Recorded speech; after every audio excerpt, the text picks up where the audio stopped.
As of this morning, there have been 571 cases confirmed by the Chinese government, and 17 people are reported to have died of this new strain of respiratory illness.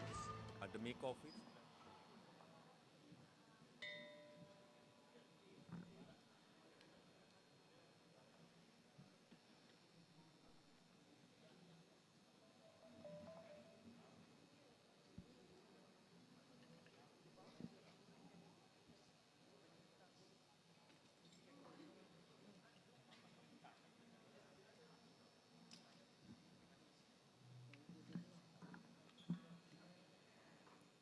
Ladies and gentlemen, may I have your attention please?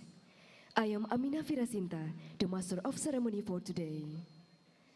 The 17th Indonesian Regional Science Association Conference is about to begin. We would like to invite all participants to enter the ballroom. Please be seated and prepare yourself to join our event. This conference, organized by the Indonesian Regional Science Association, which is part of the Regional Science Association International, in collaboration with the Faculty of Economics and Business, University of Mataram.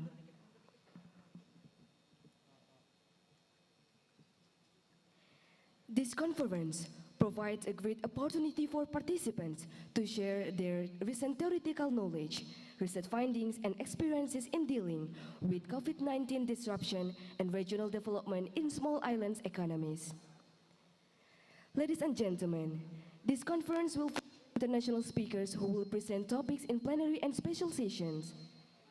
As a keynote speech, we have Professor John Gibson from the University of Waikato. We will have two plenary sessions over 2 days.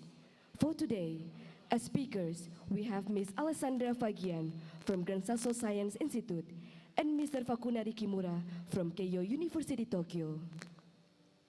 We also provide parallel sessions for presenters to present their paper. Please be mindful and maintain COVID-19 health protocol at all times. Those are the information for today's conference. The session will begin shortly.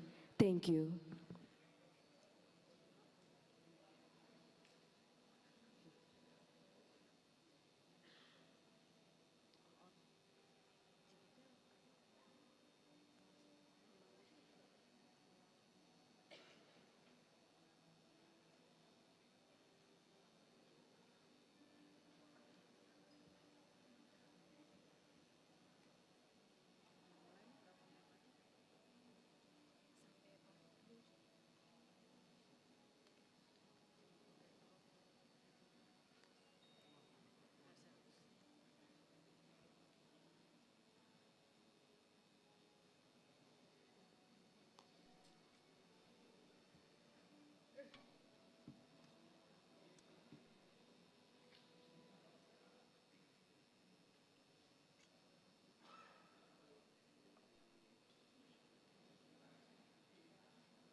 welcome to the Rector University of Mataram, Profesor Insinyur Bambang Harikusumo MAGRST PhD.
Bismillahirrahmanirrahim.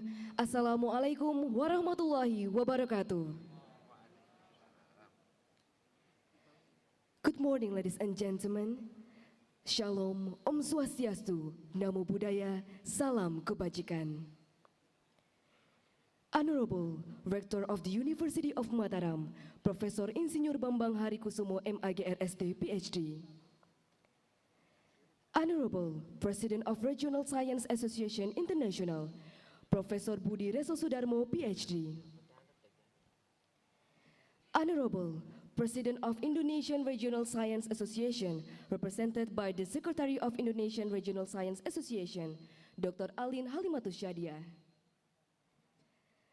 Honorable all of the speakers, Professor John Gibson from the University of Waikato, Ms. Alessandra Fagian from Grand Sasso Science Institute, Mr. Fakunari Kimura from Keio University Tokyo, Professor Iwan Jaya Aziz from Cornell University, Ms. Amalia Adininggar Widyasanti from Ministry of National Development Planning, Ms. Ida Ajureso Sudarmo from the Australian National University, and all distinguished participants and audiences.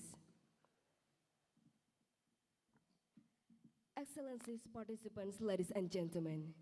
It is such a great honor for me to be with you on this wonderful day, Monday, 18th of July 2022. Welcome to the 17th Indonesian Regional Science Association Conference 2022.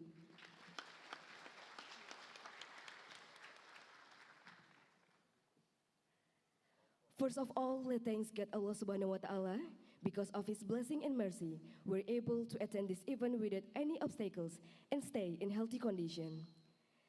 Secondly, may peace be upon the Prophet Muhammad Sallallahu Alaihi Wasallam, who has guided us from the darkness to the brightness era. Ladies and gentlemen, let me deliver the opening ceremony agendas as follows. The first agenda is the opening.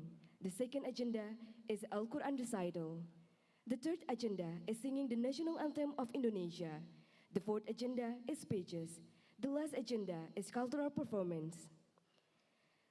Distinguished ladies and gentlemen, let us start our agenda today by saying Basmalah together.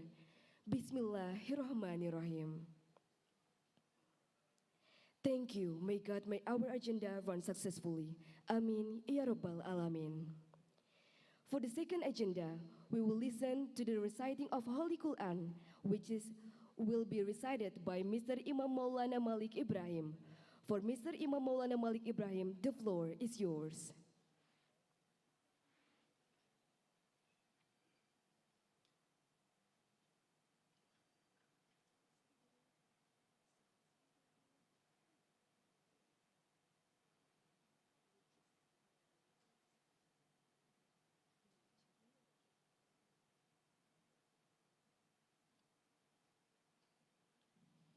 Assalamualaikum warahmatullahi wabarakatuh.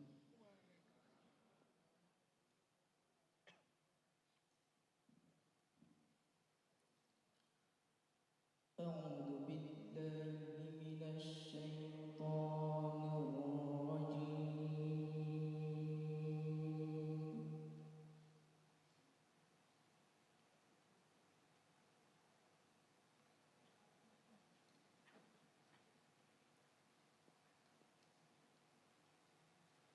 بسم الله الرحمن الرحيم.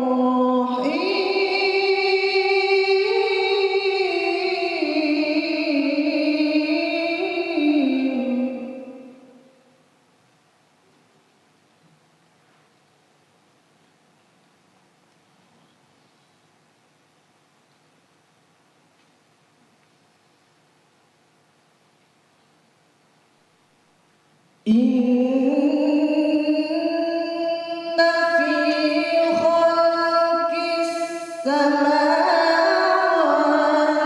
والأرض واختلاف الليل والنهار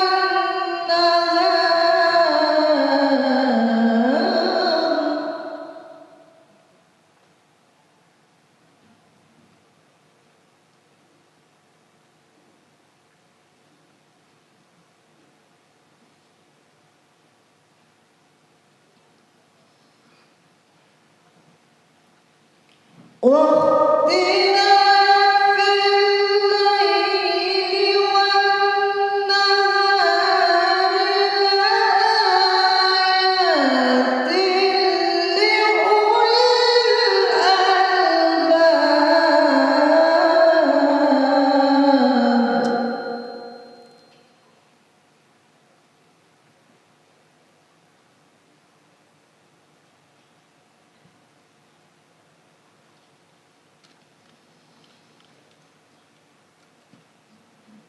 الذين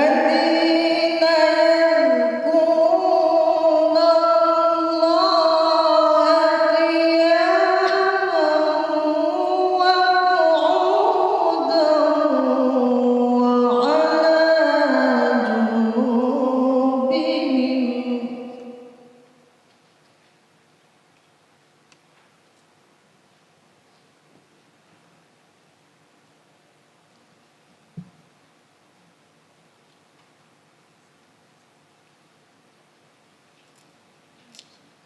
وعلى جنوبهم ويتفكرون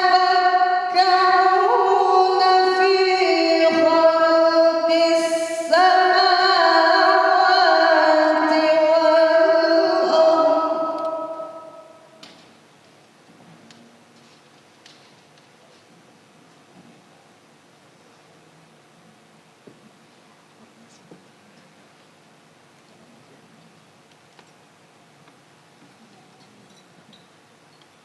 ربنا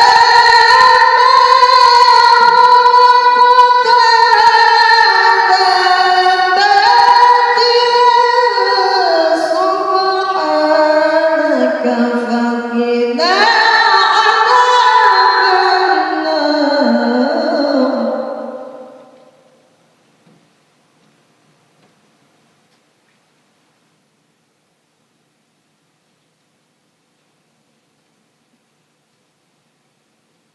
ربنا إنك من تدخل النار فقد أخزيته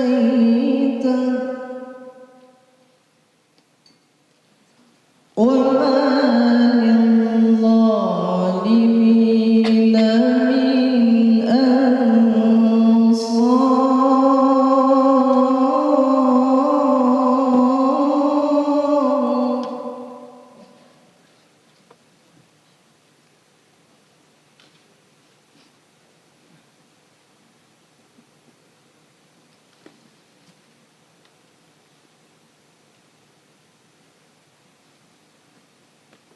ربنا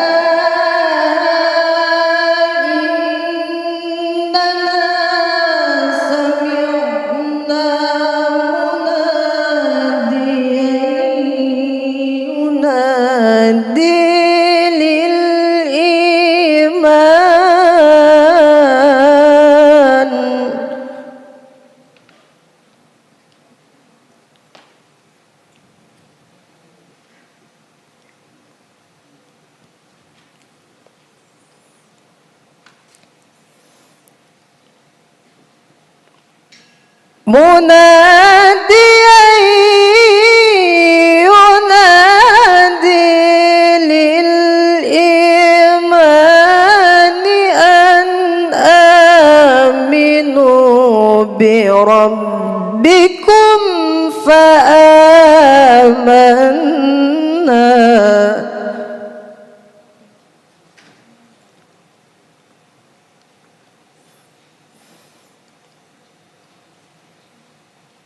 ربنا فاغفر لنا ذنوبنا وكفر عنا سيئاتنا وتوفنا مع الأبرار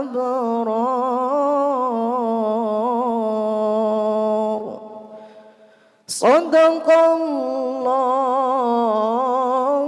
العظيم.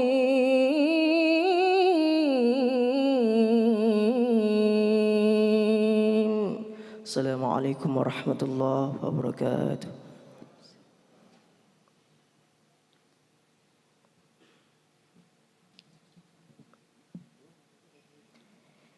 Thank you to Mr. Imam Maulana Malik Ibrahim. Ladies and gentlemen, for the next agenda, let us sing the national anthem of Indonesia.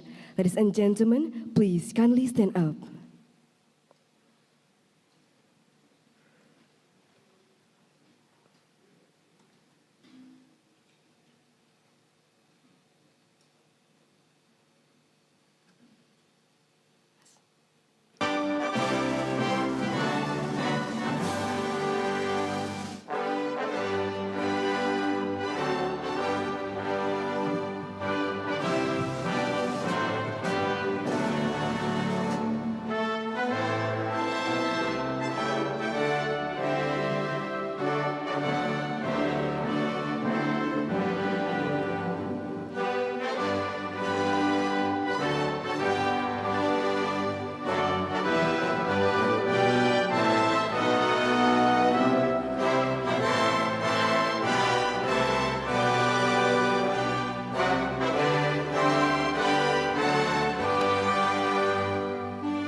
Thank you. Ladies and gentlemen, you may be seated.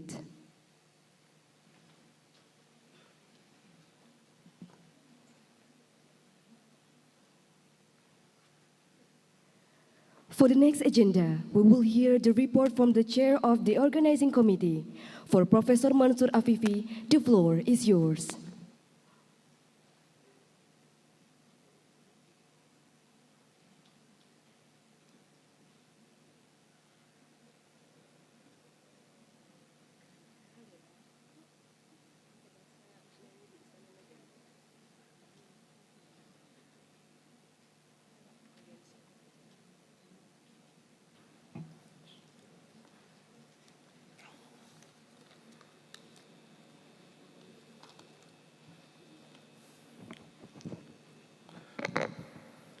Bismillahirrahmanirrahim. Assalamualaikum warahmatullahi wabarakatuh. Good morning, ladies and gentlemen. Distinguished guests, Rector of University of Mataram, Bapak Profesor Dr. Bambang Harikusumo, Dean of the Faculty of Economic and Business, University of Mataram, Dr. Muhaidi Yasin, Vice President of the Indonesian Regional Science Association, or IRSA, Professor Dr. Joni Hartono, Advisory Board of IRSA to include Professor Dr. Iwan Jaya Aziz, Professor Dr. Budi Reso Sudarmo, and Professor Dr. Priyasono. Keynote speaker, invited speakers, moderators, participants, distinguished guests, and audience, ladies and gentlemen, thank you for being here with us today. We are pleased to be able to welcome everyone to this conference.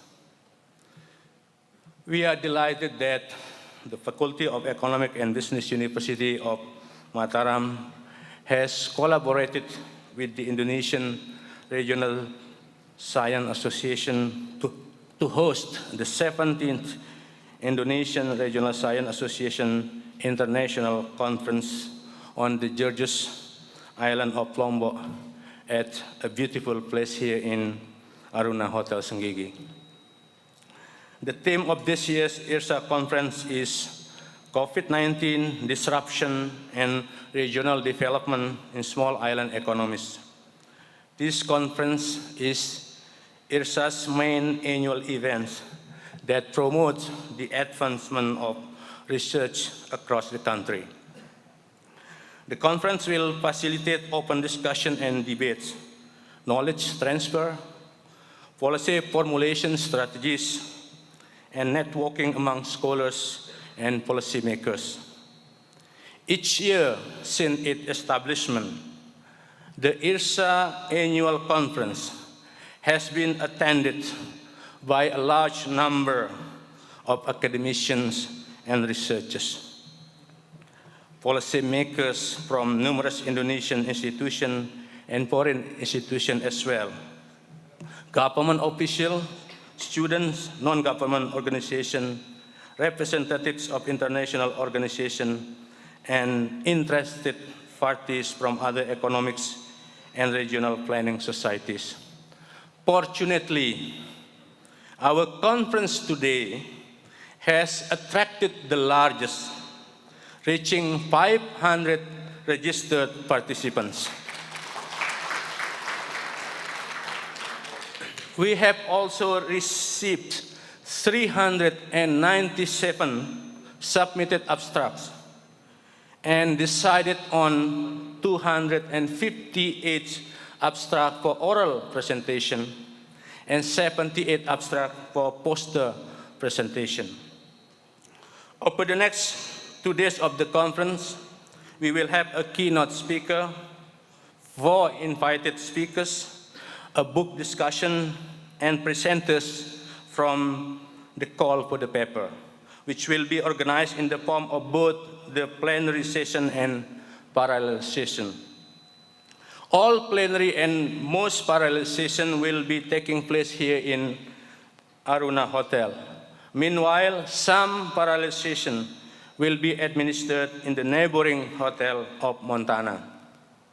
Besides, at night, we will have a gala dinner here in Aruna Hotel, hosted by the Bank of Indonesia Institute.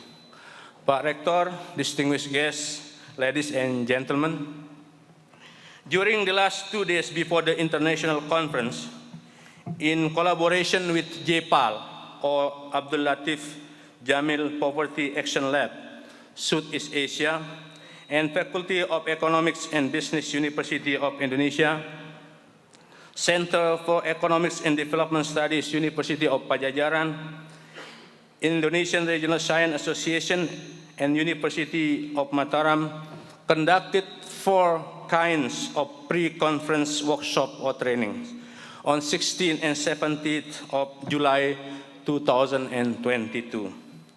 The workshop and training consists of first, impact evaluation, randomized control trial method by JPAL Southeast Asia. The second one is economy-wide approach to policy impact evaluation, a course for beginners by Faculty of Economic and Business University of Indonesia. And the third, Bappenas Policy Modeling Dashboard. And the fourth, Indo-Term Introduction Training for Regional Policy Analysis by Center for Economics and Development Studies, University of Pajajaran. After the conference, we will have a one-day social program on the 20th of July 2022, organized by the University of Mataram. We offer 2 tour packages for conference participants to enjoy. First one is Explore Lombok Sasak Tours, including the Pertamina Mandalika International Street Circuit visit. And the second one is Gili Trawangan Pool Day trip. Before we get started, we would like to express our sincere appreciation to all of you, our partners and sponsors, who generously help us make this event come together to become a success. On this occasion, we would like to deliver our special thanks to our sponsors, including the Bank of Indonesia Institute, the Australia-Indonesia Center, Monash University Australia, Institute for Economic and Social Research, Faculty of Economic University of Indonesia, Australian Government, National Team for the Acceleration of Poverty Reduction, Australian National University, Economic Research Institute for Asian and East Asia, Indonesia Bureau for Economic Research, Center for Economic and Development Studies, University of Pajajaran, Indonesia Infrastructure and Guarantee, General Insurance Association of Indonesia, JPAL or Abdul Latif Jamil Poverty Action Lab, Southeast Asia, and Fiscal Policy Agency, Ministry of the Finance, Republic of Indonesia. We couldn't have done this conference without your support. Distinguished guests, ladies and gentlemen, we apologize for any inconvenience. Once again, welcome and thank you very much for attending this conference. We hope that you will enjoy the exciting programs to come. Before we end our welcoming remarks, would you please, Pak Rector, to open this conference officially. Thank you very much for your kind attention. Assalamualaikum warahmatullahi wabarakatuh.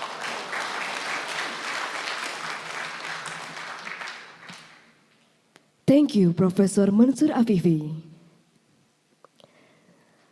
Ladies and gentlemen, the next agenda is a welcoming speech from the President of Indonesian Regional Science Association, who will be represented by the Secretary of Indonesian Regional Science Association.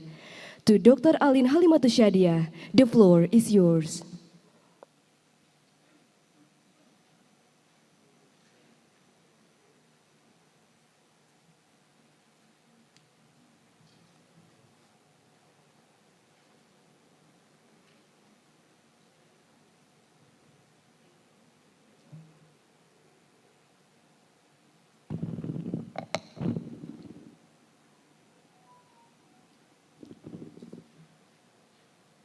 Your Excellencies, colleagues, and conference participants, distinguished guests, ladies and gentlemen, good morning. Assalamualaikum warahmatullahi wabarakatuh. Peace be upon you. It is a great honor to have the opportunity to represent the President of the Indonesian Regional Science Association, Professor Arif Ansori Yusuf, to give this remark at the 17th IRSA conference on the beautiful Lombok Island.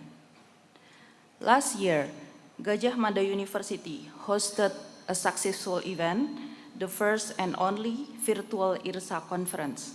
From the conference, a book has been produced. On behalf of IRSA, I would like to take the opportunity to launch the 20th IRSA book series on regional development titled Institution, Human Capital, and Development in Indonesia. Thanks to the contributors and the editorial team for the good work.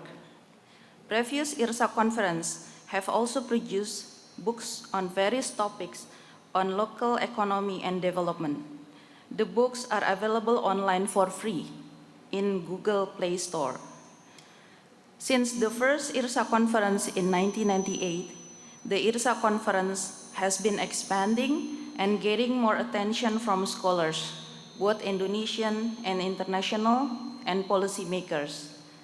This year, we are very excited to hear that the 17th IRSA conference in Lombok could break the record as the IRSA conference with the highest number of papers, presenters, participants, and the highest number of pre-conference workshops. Congratulations. The quality of papers accepted in the IRSA conference has improved over time, which hopefully could positively impact the policy formulation in Indonesia.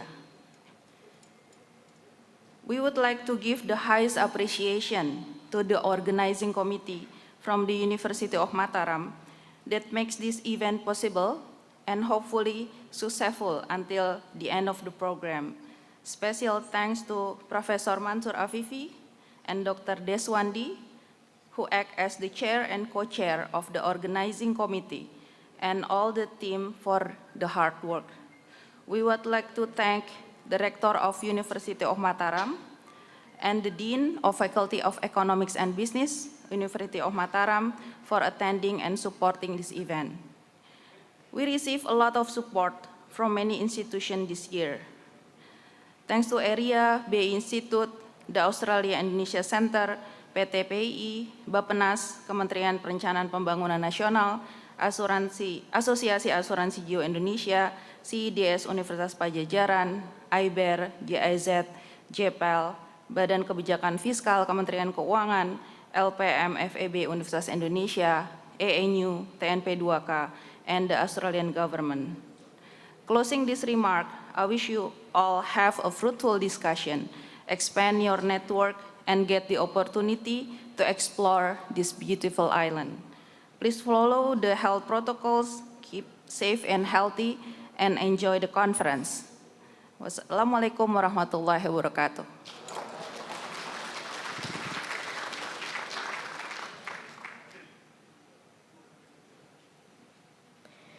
Thank you, Dr. Alin Halimatus Sadia.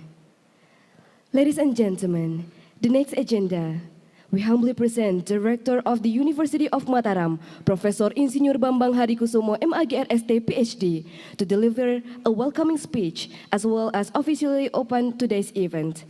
Ladies and gentlemen, let's welcome him with random applause.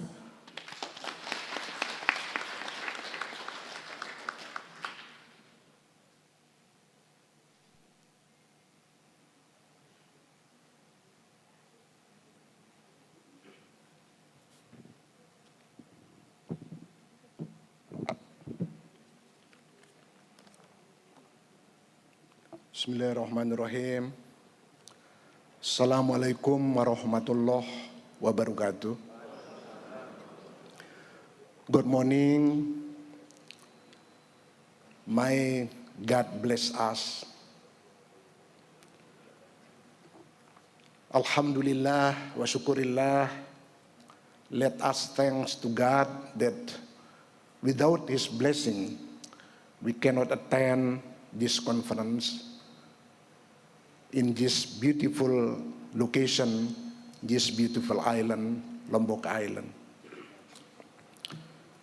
First of all, I would like to welcome you all to this conference, the 17th conference, the largest conference in terms of number, and also welcome to you, all of you, to this island, and I hope you enjoy staying here, and hope also you can spend time to look at or to see other places in this beautiful island. So in this location here in Senggigi, you may also go to the north part, to the Sri Gilis, Gili Trawangan, Gili Mino, and also Gili Air, and in the south part, you may also visit Mandalika, where the MotoGP held at that time.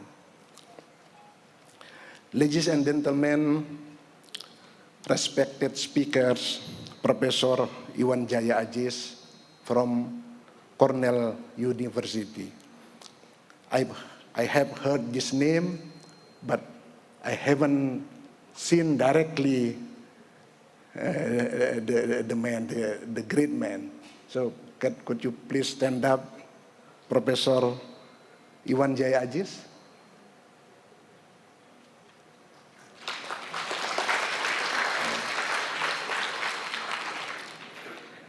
And also Professor John Gibson from University of Waikato, who attend this conference from New Zealand. So I also graduated from New Zealand, but not from Waikato University, from Massey University, Palmerston North, New Zealand. And also the respected speakers, Professor Alessandra Fagian from Gran Sasso Science Institute, Professor Fukunari Kumura from area, Dr. Amalia Widyasanti from Bappenas, and Dr. Ida Ayu Reso Sudarmo from ANU, Australia. Also the respective speaker guests, President of IRSA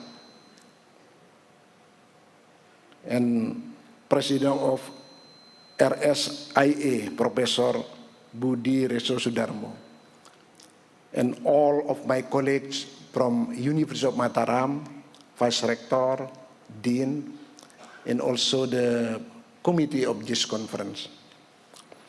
Indeed, it is very great pleasure for me to welcome you all in this conference, the 17th conference of Indonesia Regional Science Association Conference, with the topic COVID-19 disruption and regional development in small islands economics. All of us know that COVID-19 have changed many aspects of our life, not only in campus, but also in society. In campus, so we haven't heard about Zoom meeting, daring, and everything like that. But now we have to do it with daring or blended learning, and also many times we have to discuss or meeting through Zoom that we haven't done it before. Many aspects also happening in our society. So most of us, like lecturer, stay at home, work from home, but some other aspect also, like traders, they sell their goods through online system. Many things have changed, but we have also bad news, because probably some of our colleague pass away because of that disease, the COVID-19. So let us pray to all of them. Al-Fatiha.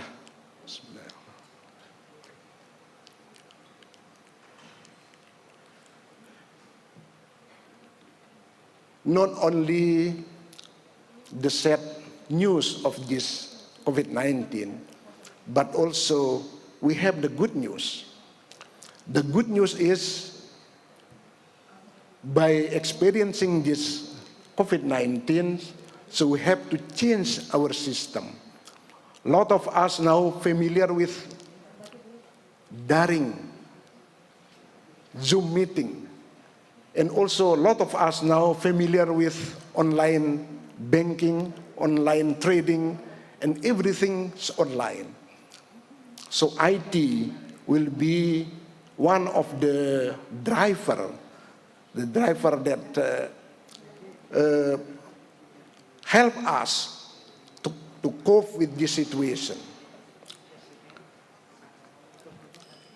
As one of the biggest state university in this province, so University of Mataram not just stay.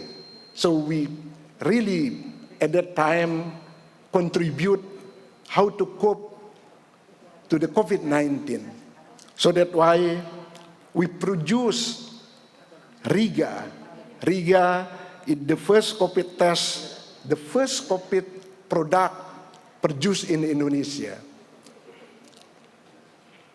So University of Mataram produced this product in terms of how to handle or how to test the COVID-19 only 15 minutes. So only 15 minutes we can detect the antibodies of the patient. But not many us use this Riga, the first product of COVID-19 test in Indonesia. The second one, University of Mataram and PT Hepatica Mataram produce what we call it NTRAM, NTB UNRAM antigen.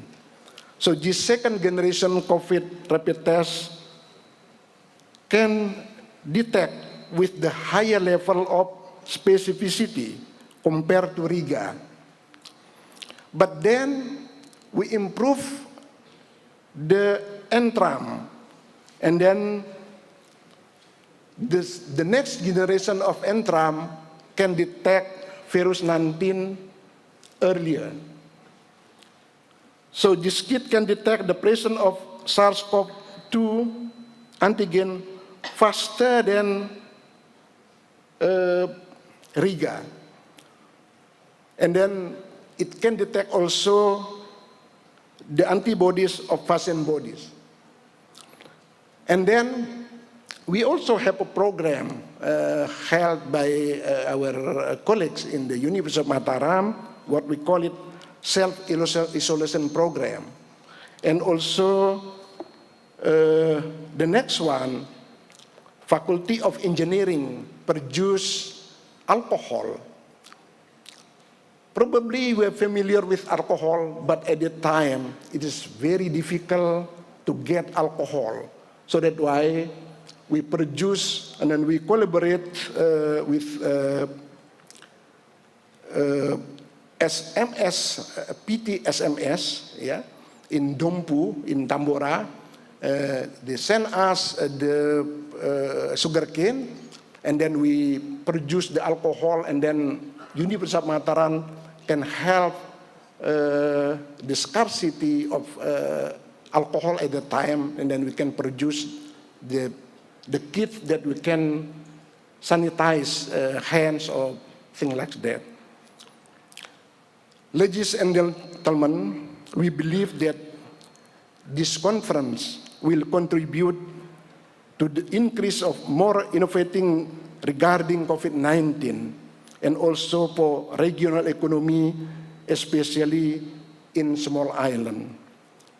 I'm thankful to the speakers, presenters, and also participants. Thank you to all of you, and please share your knowledge and also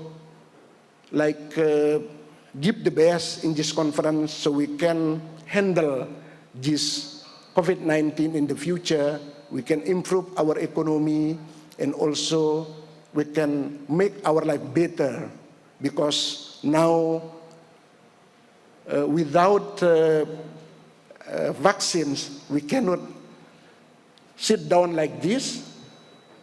We cannot attend this conference. I think this is the first conference that after we experience very severe damage of COVID-19 during 2000 and 2021.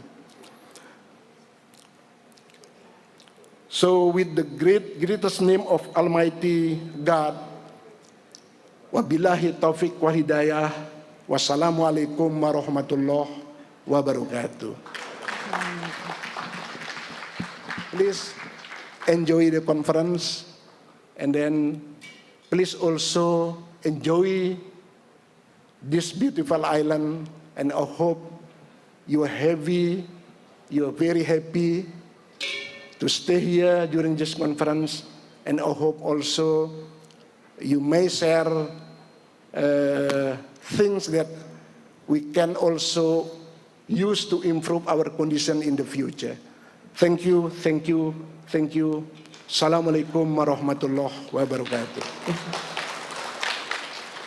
Ladies and gentlemen, Rector University of Mataram will open this conference symbolically by beating the gendang pele, Sasak traditional musical instrument, accompanied by President of Regional Science Association International, Professor Budi Reso Sudarmo, PhD. President of Indonesian Regional Science Association, represented by the Secretary, Dr. Alin Halimatus Sadia. And the Chair of Organizing Committee, Professor Mansur Afifi.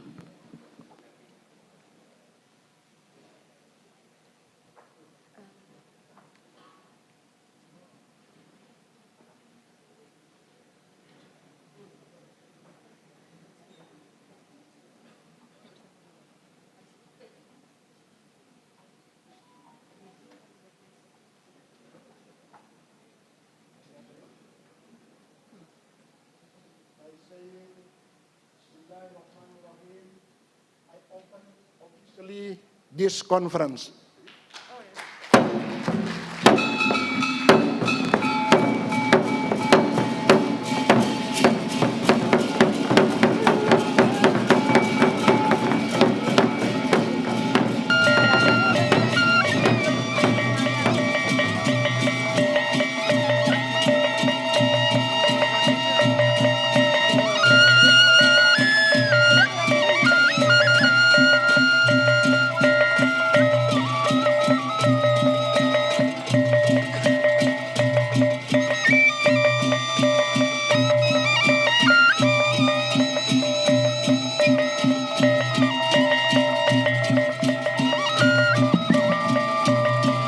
Ladies and gentlemen, for the next session, we will start the photo session.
Ladies and gentlemen, the next agenda is photo session.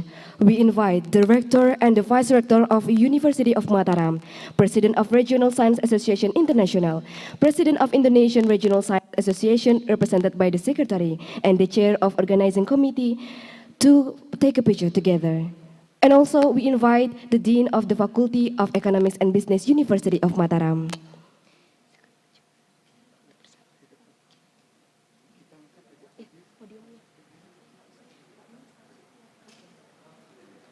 Atau mau dari sana fotonya?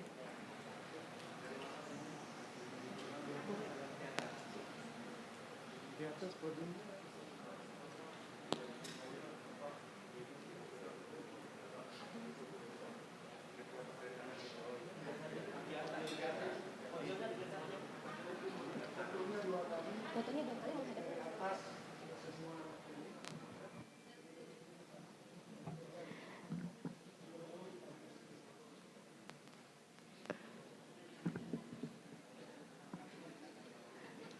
Ladies and gentlemen, we invite you for photo session. Please kindly stand up. Bapak dan Ibu, kami mohon untuk berdiri. Kindly stand up, nggak ada yang maju.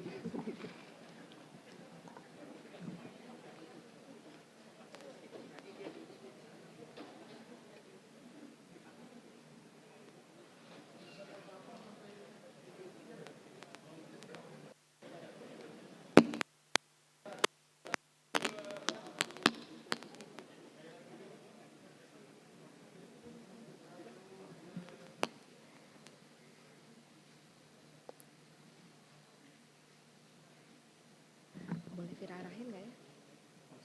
Oke.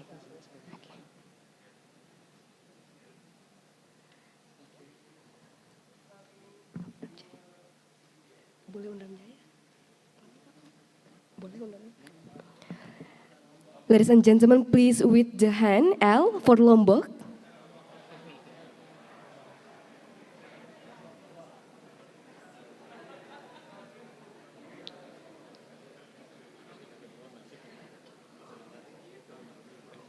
Once again with the hand Undram Jaya. If I said Undram, please replay with Jaya. Undram Jaya. Undram Jaya. Undram Jaya.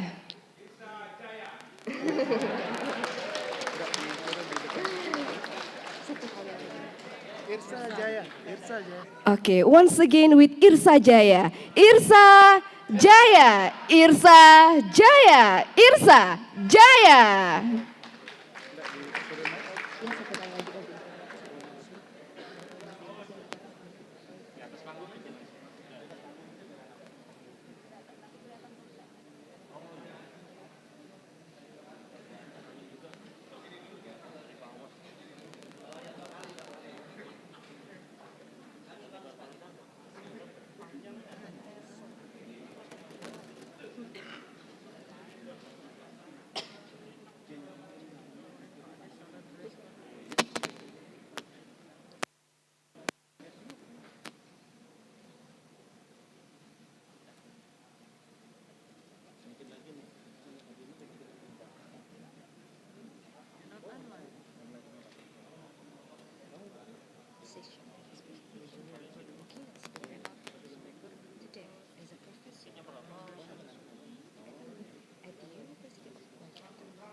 Oke, Undram Irsa Jaya. Baiklah, kita coba.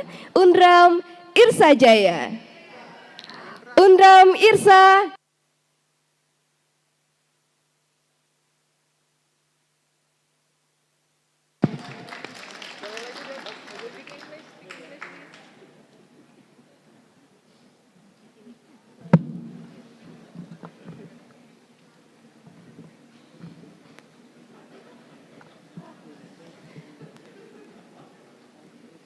Excellencies, participants, ladies and gentlemen, that's all the agenda of opening ceremony. Now we move to the main session, that is presentation from keynote speaker. Our keynote speaker today is a professor of economics at the University of Waikato. He is graduated from the Stanford University, California, United States. for his PhD program. Ladies and gentlemen, please welcome Professor John Gibson.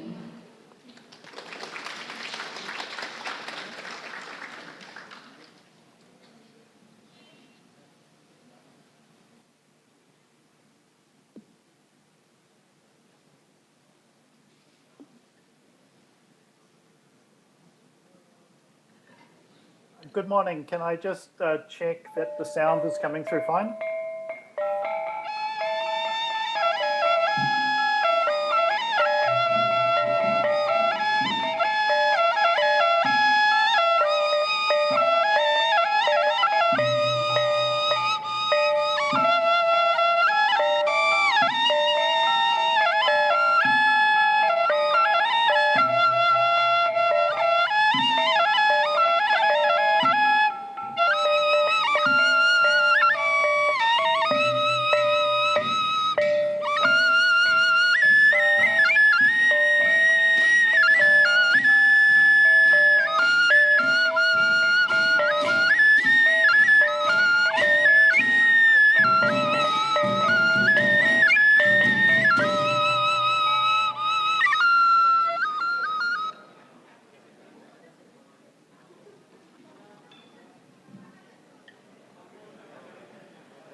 Hello, good morning, Professor Gibson.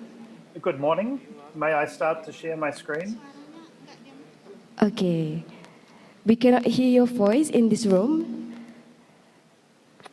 Good Wait a morning. second. Can you hear me? Good morning.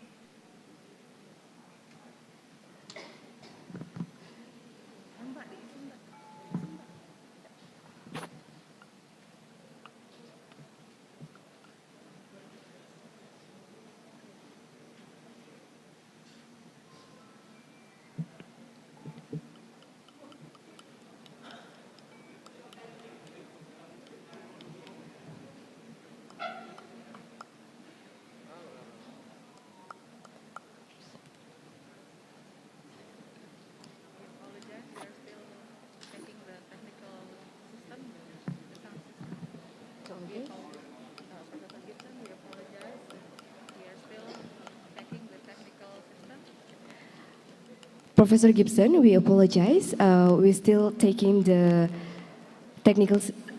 Okay. Hello, Professor Gibson. Can you I hear can us? hear you fine. Can you hear me? Okay, we still cannot hear your voice.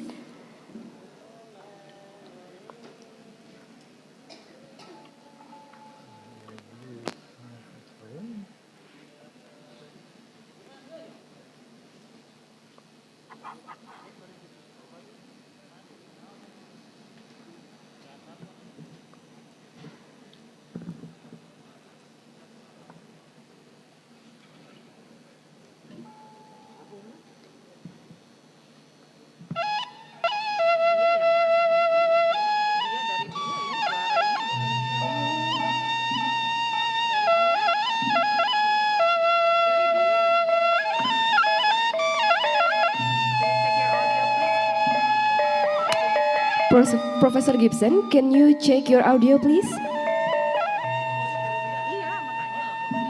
Yes, mine is fine. My microphone. Okay.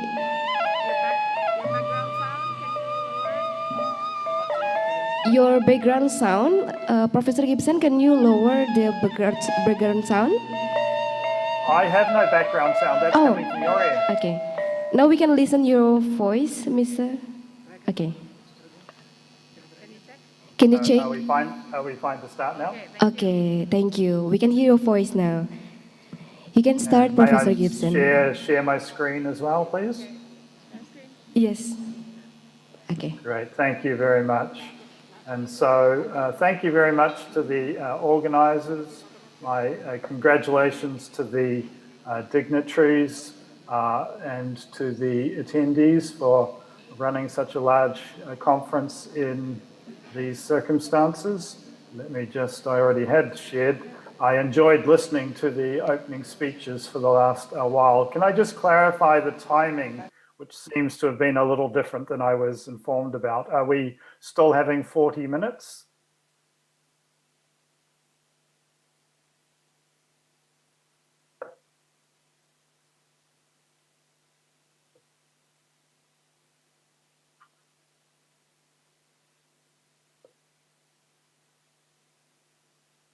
Can I just confirm via chat that my slides are showing for you?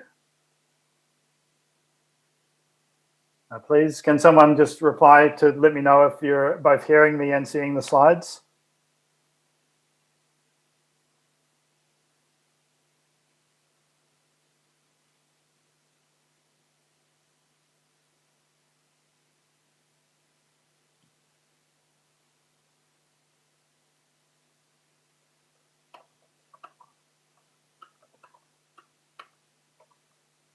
I'm just sending through a direct message just to confirm that you are indeed seeing the slides before I move out of message. Can you please reply back?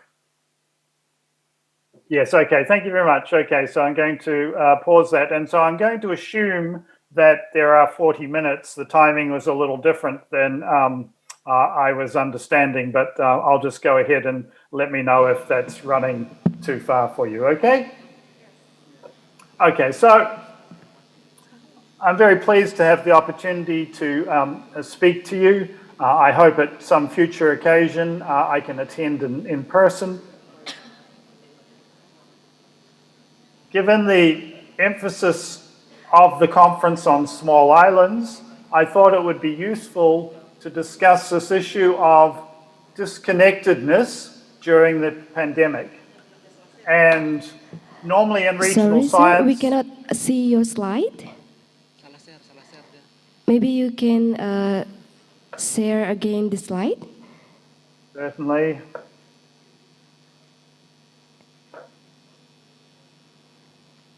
How about now? Yes, we can see that. Okay, perfect. Okay. So, given the conference theme on small islands, then I thought I would talk about this issue of the declining advantage of disconnectedness. And normally we think of, in regional science, we think of disconnectedness or isolation as being a disadvantage. But in the context of a pandemic, then actually, at least in the initial stage, particularly in 2020, disconnectedness was an advantage. However, over time, and particularly becoming clear in 2022, disconnectedness is starting to become a disadvantage. And so my argument is going to have three premises. And so the first premise is that in economic development, in regional development, sources of initial advantage can eventually become a hindrance. And so in economic history in the post-war period, we think of the comparison between East Asia and Latin America. Initially, Latin America was richer and more developed. Latin America had a more advantageous resource endowment. It had greater land to labor ratios. It generally had greater deposits of many valuable natural resources. And yet East Asia, of course, has overtaken Latin America and has been far more dynamic and far more economically successful. And part of the reason for that is that the productivity of the primary sector in Latin America enabled Latin American governments to delay the switch from import substituting industrialization to export promotion, and that harmed their economic growth. Whereas East Asia essentially was very quickly running out of margins of the primary sector, and so had to make that switch much earlier and proved to be much more successful. In developed countries, both New Zealand and Australia, it was very much the same story. Both have very productive primary sectors, For Australia, it includes both mining as well as agriculture. For New Zealand, it's primarily agriculture as the productive primary sector. And so both countries persisted long past the time that other developed countries had stopped doing this, persisted in subsidizing inefficient inward-looking manufacturing. And indeed, even in Australia now, it's only in the last part of closing down car assembly industries, which were ultimately very costly. New Zealand had to do this a little bit earlier than Australia, but these made both countries much poorer than if they hadn't have had this resource advantage. And so the idea that initial advantages can become disadvantages is one that hopefully is not controversial for you. The second premise is likely to be controversial amongst some attendees, and it's not one that's easy to make. The data is certainly not terribly straightforward, but it's emerging, and many people argued this from the start in 2020, that actually the responses to COVID-19 have made things worse. And so by the responses to COVID-19, I'll talk about primarily lockdowns, but we can also think about other non-pharmaceutical interventions, NPIs, and then mass vaccination. And both of those are opposed to what we could think of as more targeted approaches, what some epidemiologists called focused protections, okay? And I'll make the argument, and I'm sure that there will be many who will disagree, but I'll make the argument that actually these responses have made things worse, okay? The environment in which we can discuss these issues in a calm, data-driven, evidence-based, rational way is being a little bit polluted in some sense, because there really has been what can only be described as sustained propaganda from governments, first of all in 2020, to make citizens overly fearful of COVID and essentially disguising the very, very targeted nature of this disease, which is very, very risky for the elderly and the comorbid. But for younger people without comorbidities, then it is really not the same disease at all. And so this was largely not advertised during responses of 2020, partly to ensure compliance with things like lockdowns and other NPIs.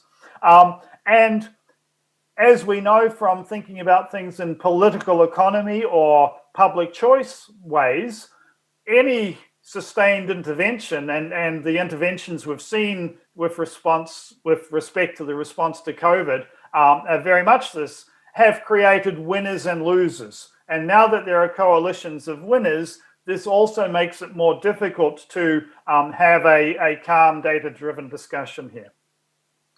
Putting these two premises together, the argument that I make is that disconnected countries, and the perfect example of disconnected countries are islands, and indeed where I am coming to you from is an island country, as is Indonesia, misperceived the source of their initially lower burden of COVID-19. And so part of the success of disconnected countries, success relative to other countries in not having such a heavy burden of COVID-19 in 2020, was because of their isolation. But that wasn't brought forward as the reason. Instead, it was because of the policy responses. And so governments and advisors and the parts of society that were winners out of these responses have argued it was the response, it was the lockdowns, it was the interventions which were causing the success. And in fact, most of these interventions have proved to be both ineffective and inefficient because they have far greater costs than benefits. And so these countries are persisting with these responses for longer. And so this is going to hamper their recovery compared with countries which were more connected and so which therefore had a more sustained and larger initial shock. So let me show you the fragmentary evidence for this one here, okay? So the first counterfactual, because of course when we say that the responses made it worse, we need to think about, well, what would it have looked like if we hadn't have used the responses we did? And so it's a question of the counterfactual.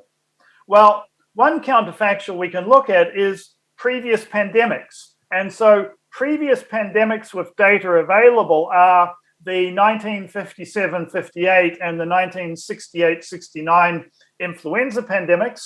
I'm not sure about in Indonesia or in other parts of Asia if they use these names or in different names, but in the West, they generally refer to these as the Asian flu and then the Hong Kong flu. And the pattern in both of these was that year 2 of the pandemic had a lower death rate than year 1. And this makes sense because we think about what happens when a new viral pandemic comes along. Not everyone is equally susceptible, okay? There are going to be some groups, some cohorts who are more vulnerable than others, and so those will perish first, or they'll have much greater death rates in the vulnerable cohorts. And so the survival odds would be expected to rise in the second year purely because of a compositional or a selection effect, because the more resilient cohorts now are a larger proportion of the population. In addition, there's a learning process because in the second year, the treatment of the pandemic can learn from what works. And so, for example, in 2020, you may recall that a big part of the initial response to COVID-19 was ventilators. And I can still remember all of the governors in the United States, particularly Governor Cuomo from New York, who were saying, we don't have enough ventilators, release more ventilators. It became apparent afterwards that actually ventilation probably did more harm than good. And ventilation wasn't the best response for treating this disease. And so we generally learn about what might work. So we would expect year 2 to have lower mortality rates than year 1 by and large, okay? Both through the learning process and also because of the cohort depletion selection effect. Well, that's not at all what's happened in COVID-19. And so for excess mortality, which is all-cause mortality compared with the expected number of deaths based on historical patterns in the same countries, we have 97 countries in the world. Unfortunately, it does not include Indonesia that has these data. If anyone has local data on this, I'd be very interested in seeing it. But we see very clearly that excess mortality in 2021 was considerably higher than in 2020. And so a mean excess mortality rate of about 22% versus 12%, or a median excess mortality rate of about 19% versus, again, about 12%. And so year 2 of the pandemic actually, unlike previous pandemics, had a greater death toll than in year 1, okay? The next part of a counterfactual, and again, we don't have terribly strong counterfactuals here because so many countries did exactly the same thing. And so there were very few countries who we might think of as non-compliers because they didn't go along with the approach being used in most other countries. And one of these, you may recall, was Sweden. And so Sweden did not lock down, nor did Sweden close schools. And at the time, there was widespread criticism internationally of Sweden, of how barbaric it was that they were doing this and that they were not locking down and doing everything possible, et cetera, et cetera, et cetera. Well, there's a useful comparison we can make between Sweden and Denmark, neighboring countries, similar income levels, similar quality of data, and so forth. And so Sweden in 2020 had excess mortality in April, which got up to about 40%. And so this is percentage by which all-cause deaths in that time period exceed the expected number of deaths. And there was a second wave as well, where Sweden was above Denmark, okay?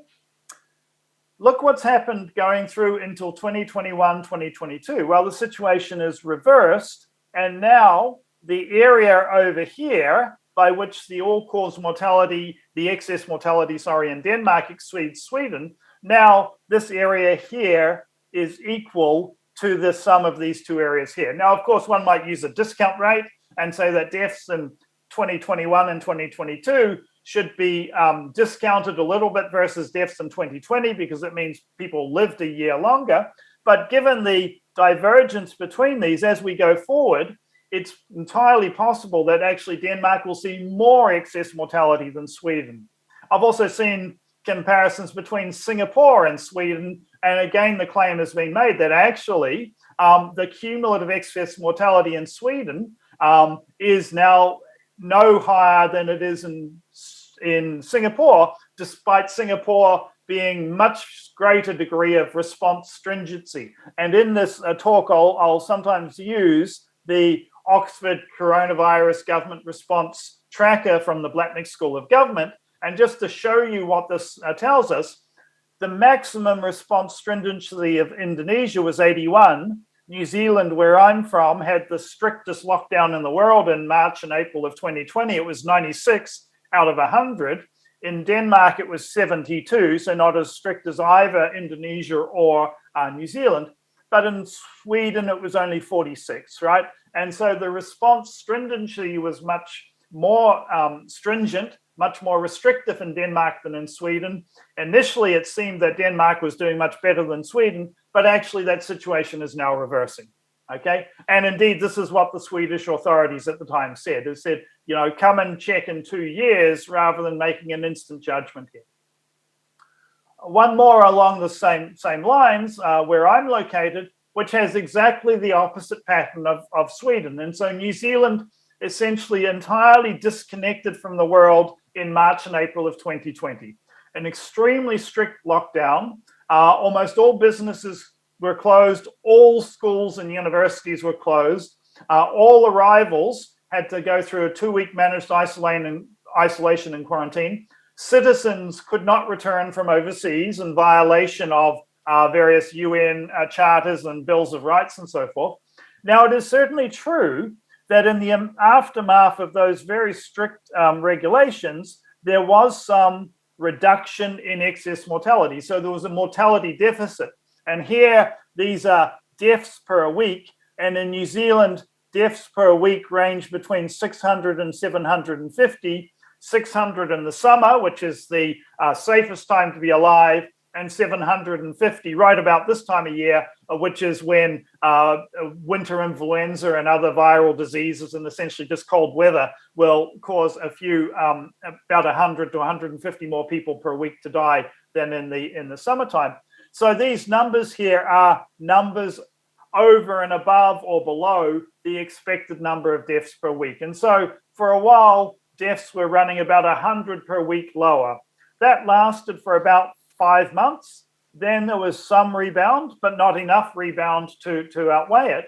But where we see now the very large rebound is from late 2021 onwards, and now we're running at about 150 deaths per week, more than we would expect for this time of the year. And now the area here is substantially larger. So this is larger than the area down here, right? Again, not looking at any discount rates to compare this, and it is very likely there's no reversal of this pattern on the horizon, that the total excess mortality situation, the cumulative, has already become very positive, and it's going to keep on growing. And so again, the opposite approach to Sweden is seeing what initially seemed to be more successful is becoming less and less successful over time, okay?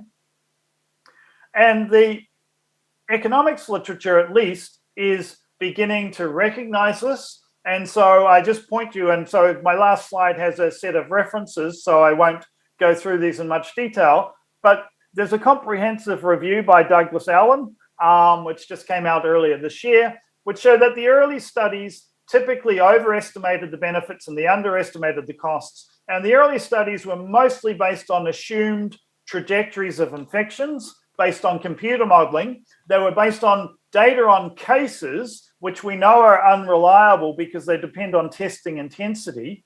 And in particular, these epidemiological computer models didn't allow for voluntary change. Yet a review by Economies shows that roughly 10 times as much impact from reduced mobility, from people staying at home, was voluntary change in response to a risky situation compared with how much of it was mandated change. And so later studies coming out in 2021, 2022 show that basically there was no reduction at all in excess mortality due to using lockdowns. Even if we just look at COVID-19 related deaths rather than all deaths, then at most, they maybe reduced deaths by 0.2%, and they increased deaths through other reasons, which again meant that there was an extremely costly way to get a very, very small benefit, okay? And so increasingly, it's common to see at least economics reviews saying, you know, lockdowns were one of the greatest peacetime policy failures, okay? And so again, this is the perspective of economics. There are some parts of epidemiology which are really still sticking to the story they had based on these computer models of hypothetical cases. It's also just worth pointing out that lockdowns were absolutely not a standard public health response. Okay, so I'm just going to give one quotation here, and this is from a paper by preeminent public health epidemiological researchers in 2006, which reviewed the state of the art. Okay, and basically, here's the key part here. There are no historical observations or scientific studies that support the confinement by quarantine of groups of possibly infected people, and again, we stress possibly infected people, for extended periods in order to slow the spread of influenza. This was about influenza because coronaviruses were not top of people's mind at this time, but it's very similar. The negative consequences of large-scale quarantine, well, that's exactly what we did in lockdowns as large-scale quarantine, are so extreme that this mitigation measure should be eliminated from serious consideration, right? So we need to recall that lockdowns were entirely novel and that these were not at all the standard public health response. Instead, the arguments for them basically came from computer modeling, and there's interesting work done by Jeffrey Tucker at the Brownstone Institute in the United States, which suggests that these were an offshoot from George W. Bush's war on terror. The defense and Homeland Security and people like that started becoming involved in war gaming for biological rather than just conventional warfare. Now, of course, and this has already been mentioned in the opening speeches here, there are winners and losers from lockdowns. People like us, who we can call part of the laptop class, we can do our work with a laptop from our home or from somewhere else. We're by and large winners in this. The losers are what were often called essential workers, people who had to go out to work, people who had to go and collect the garbage, drive the buses, grow the food, do all of the things which society couldn't function if those people weren't working. And those people, by and large, tend to be lower paid, less skilled, whereas the laptop class are higher paid, more skilled. And so this has profound distributional implications. Big retail, whether they were initially online or not, quickly adapted.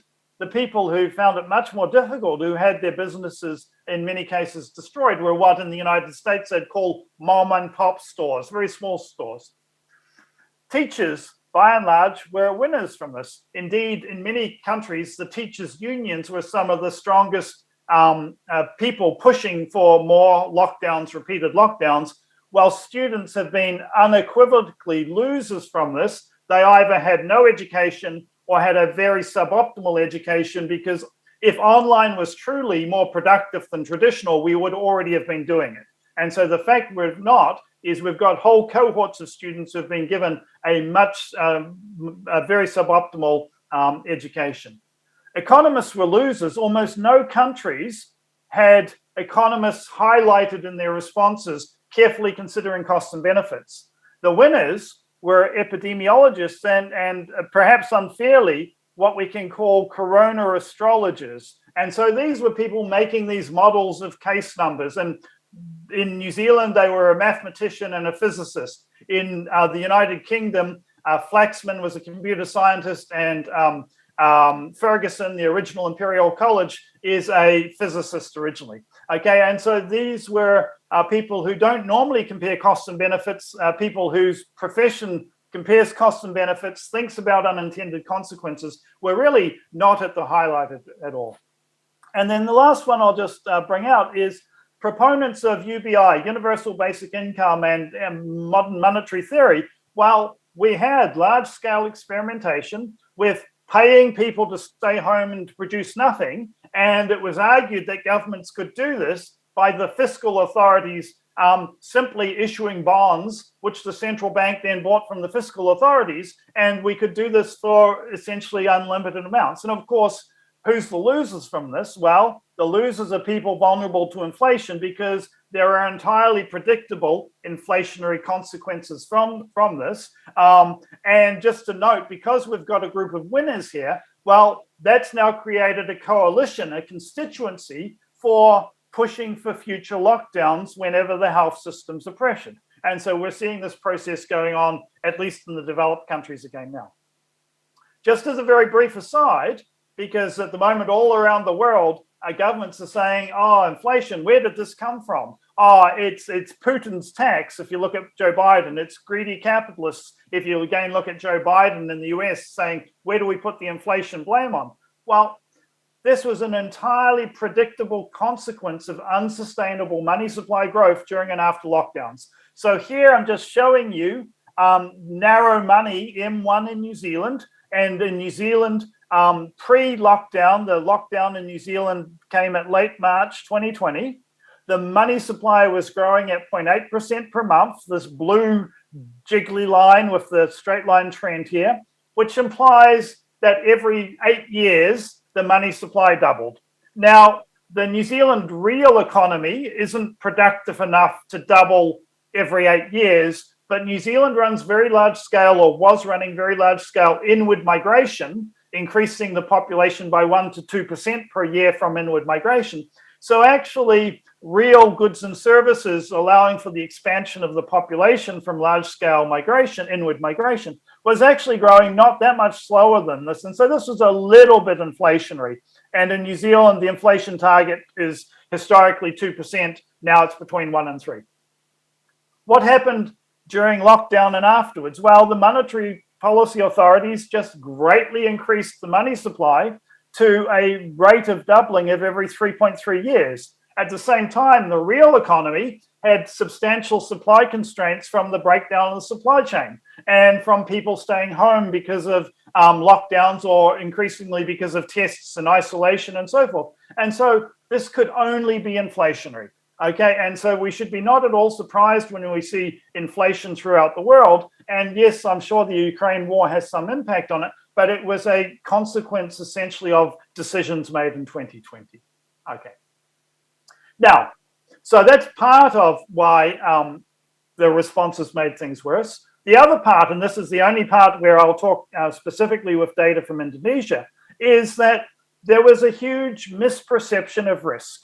And so in 2020, in a paper in the Bulletin of Indonesia Economic Studies, then at that stage in Indonesia, there were 4,000 COVID-related deaths. And along with Susan Olivia, my co-author, we calculated what this means in terms of life expectancy. Of course, when we have 4,000 deaths, that burden is borne entirely by those 4,000 people who then had their remaining life expectancy go to zero. But we could think about, what would this be like if we averaged it over the whole population? What would it be in terms of fractions of years averaged over the whole population? And we also said, well, of course, the situation's probably going to get worse. So we included various multiples of this, including one multiple which was 40 times higher than the deaths at that particular time. And that coincidentally is what our world and data shows as Indonesia's COVID-19 deaths. And again, I'm sure there's lots of debate about this particular figure. I'll just leave it as it is. 160,000 COVID deaths based on our calculations in 2020. What does that average out to? That averages out to 2 days per person on average reduction in life expectancy, okay? And so, let me just check. Okay, yes. Okay, this is an order of magnitude below the indirect effect, which comes from lower incomes. And so the income elasticity of life expectancy holds across space. This is across countries. It holds across time. In Indonesia, life expectancy and real GDP are co-integrated. That doesn't mean they move step for step. For example, the Asian financial crisis, then the GDP fell sharply, life expectancy moved to a lower growth trend, but it didn't fall in lockstep. But overall, for Indonesia, the income elasticity of life expectancy is 0.21. That's the highest of any country in ASEAN. And so that means a 10% reduction in real GDP per capita would be associated with a 2.1% reduction in life expectancy, which is equivalent to 1.5 years or 1.4 years for males, 1.5 years for females. This is far, far greater than the 2 days per person on average reduction from the direct effect of COVID. And so the indirect effect from lower income, which is partly due to the response to COVID, is far greater, orders of magnitude greater than the direct effect there. Okay. So the second part of the response is mass vaccination. And mass vaccination has failed to end the pandemic.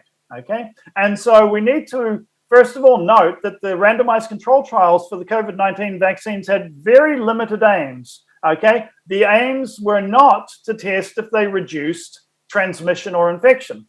And so here's the words from Moderna and all of the main vaccines, AstraZeneca, Pfizer, Sinopharm, etc., all had the same structure.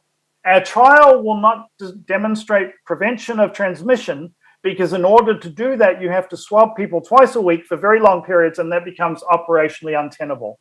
And so the only thing that was the trial outcome was the risk of having symptoms. The other feature was that they had very poor external validity. And so in the Pfizer trial, less than 5% of the participants were older than 75 years old, but those are a majority of the deaths. And so because it was primarily a young, healthy population in the trials, there were too few deaths to provide firm evidence. But when researchers have subsequently put all of the messenger RNA trials together, the Moderna and the Pfizer, then there is no evidence of a reduction in mortality risk. There's 103 all-cause deaths in the vaccine group per 100 in the placebo group. And so there is no mortality benefit despite many claims subsequently. In December last year, I did public polling in New Zealand to see if the population understood this, where I asked, as part of an ongoing nationally representative poll, what people understood about the COVID-19 vaccine trials, what was the outcome of interest that they studied. And the correct answer is that they were studying reducing the risk of symptoms of COVID-19. Only 4% of the population correctly got that because they've been told so frequently that once you're vaccinated, you can't pass it on. If we get everyone vaccinated, we'll get to herd immunity and we'll stop the virus from spreading. And that simply was not part of what the trials did. The question about whether they reduce the risk of getting sick and dying, again, the trials were not sufficiently powered to answer that question. Okay. So instead, those claims are typically coming from observational studies, but these observational studies from the standpoint of economics are very badly implemented. And so economists spend a lot of time worrying about selection on observables. The Nobel Prize in 2019 and 2021 are fundamentally about this issue. These studies in the health literature never consider it. The bigger issue, and I urge any of you who look at these studies closely, is what we can think of as duration-dependent heterogeneity. Because the vaccines do not have uniform effects over time, they initially suppress immune systems, then there's a period of protection which then rapidly wanes. And almost all of these studies in the health literature will exclude from the treatment group the people 1 to 2 weeks after the most recent dose. And yet, this is where a large amount of the treatment impact is going on. And so I draw your attention to a paper here, which makes the analogy with migration studies, where we understand that when we look at the impact of migration, we need to look at the very recent migrants. We need to look at the unsuccessful migrants who returned home because they weren't successful. If we only looked at the migrants who settled successfully in the destination country or destination setting, we would be getting an overly optimistic impact estimator of the overall impact of migration. Yet that's by and large what's happened in these studies here. So given that the RCTs were quite imperfect, the observational studies with matching are quite imperfect, then there is some value in aggregate data. And I'll just run you through these. Now, of course, there is no instrumental variable for these aggregate level data for country level and time period. So we're using fixed effects to soak up as much of the heterogeneity as possible. Okay, so let me just show you. This is for new cases first and foremost, and I don't think cases are a particularly useful metric because of the inconsistent reporting, but they've been very influential on public policy for claims, for example, that cases are going down because we locked down or because we used masks or something like this. So this is essentially a difference in difference approach. We're looking at new cases compared with new cases in the same month of the year in 2020, because 2020 was by and large unvaccinated state. We have dummy variables for each country, dummy variables for each month. And what do we see? And these are in standard deviation units. One standard deviation greater use of vaccines is associated with 0.7 standard deviations greater rather than lesser cases. And so more intensive use of vaccines is seeing cases increasing rather than decreasing. Now you might say, oh, this is reverse causation because cases are going up, so that causes people to go and get vaccinated. So here we look at no lag, looking at vaccinations 1 month ago, 2 months ago, 3 months ago, 4 months ago, and essentially we're getting exactly the same coefficient of about 0.65. Okay, so this rules out the idea that it's reverse causation from cases to vaccination, because we could look at vaccination 3 months ago, and that's driving higher cases now than was in the same month of 2020. And cases now can't cause vaccinations 3 months ago. Okay. How about excess mortality? Same story. And so all-cause mortality has advantages because we don't have to say, is this a COVID death with COVID, by COVID? And it also captures any unintended consequences. So if we compare to the same month of 2020, where there were basically no vaccines, 2021, where there's quite high rates of vaccination in many cases, we find again a standard deviation higher intensity of vaccination, and this rolls together boosters, original doses, and everything, is associated with 0.8 standard deviations higher excess mortality, not lower, but higher. And so again, the idea that the vaccines have actually enabled the pandemic to end is not really borne out by these data. Now, this is again something which was entirely foreseeable. This is the editor-in-chief of the British Medical Journal, so this would be equivalent to Larry Katz, the co-editor of the Quarterly Journal of Economics. The BMJ is one of the big four medical journals, who pointed out that the vaccines that were being trialed and the nature of the trials were such that we were going to be distributing a poorly effective vaccine, which instead of providing long-term effective disease prevention, what we used to think of vaccines, has become a suboptimal chronic treatment. And the picture's not very good, and I never worked with him myself, but there may be some people in the room who did. Duclos is a former economist. He's got papers in econometrica. He worked particularly on inequality and distributional issues. He became a politician. He's the Minister of Health. And just 2 weeks ago, he announced that in Canada, you'll need to get your booster every 9 months. Well, that looks exactly like a chronic treatment to me. It doesn't look at all like preventative vaccine as we traditionally thought of it. Okay, so taking stock very quickly before I move to the last part. The evidence is fragmented, but a plausible case can be made that both lockdowns and the other non-pharmaceutical interventions were ineffective. Once we consider the costs of these, they clearly failed conventional cost-benefit thresholds. Mass vaccination has also failed to end the pandemic. So what about the disconnected countries? So here I'm going to use two groups. I'll first of all work with OECD countries because I have data which is timely and of consistent quality, but I'll also work with all countries. And when I work with all countries, I'll compare the SIDS, the small island developing states, so the Pacific Islands, the Caribbean particularly, okay, versus other countries. For the OECD, I'll compare those with land borders with ours without. So New Zealand, no land border. Japan, no land border. Iceland, no land border, for example. So initially, the disconnected countries had less stringent responses. They didn't lock down as heavily. New Zealand was an exception, because they had what we can think of as natural protection because of their isolation. However, what's apparent is that they have now persisted with the restrictions from 2020 for longer. So now they have more stringent settings than do the more connected countries. And because the settings, the restrictions, have actually proved to be costly and ineffective, then they're actually going to hamper their recovery. What was initially their advantage, their remoteness, was misidentified. It wasn't noted as the source of why they were not having such a hard time in 2020. They instead assumed that their lower death toll was due to the policies and the interventions they adopted, and they've carried on with those policies and interventions, and increasingly their death tolls are starting to catch up to the other countries, and so that leads to more demand for enforcing and carrying on the interventions. So let me show you why the policies and interventions make almost no difference. Here was cross-OECD variation in COVID death rates in late 2020. And so here's response stringency. New Zealand, the most stringent, for example. It explains 5% of the variation.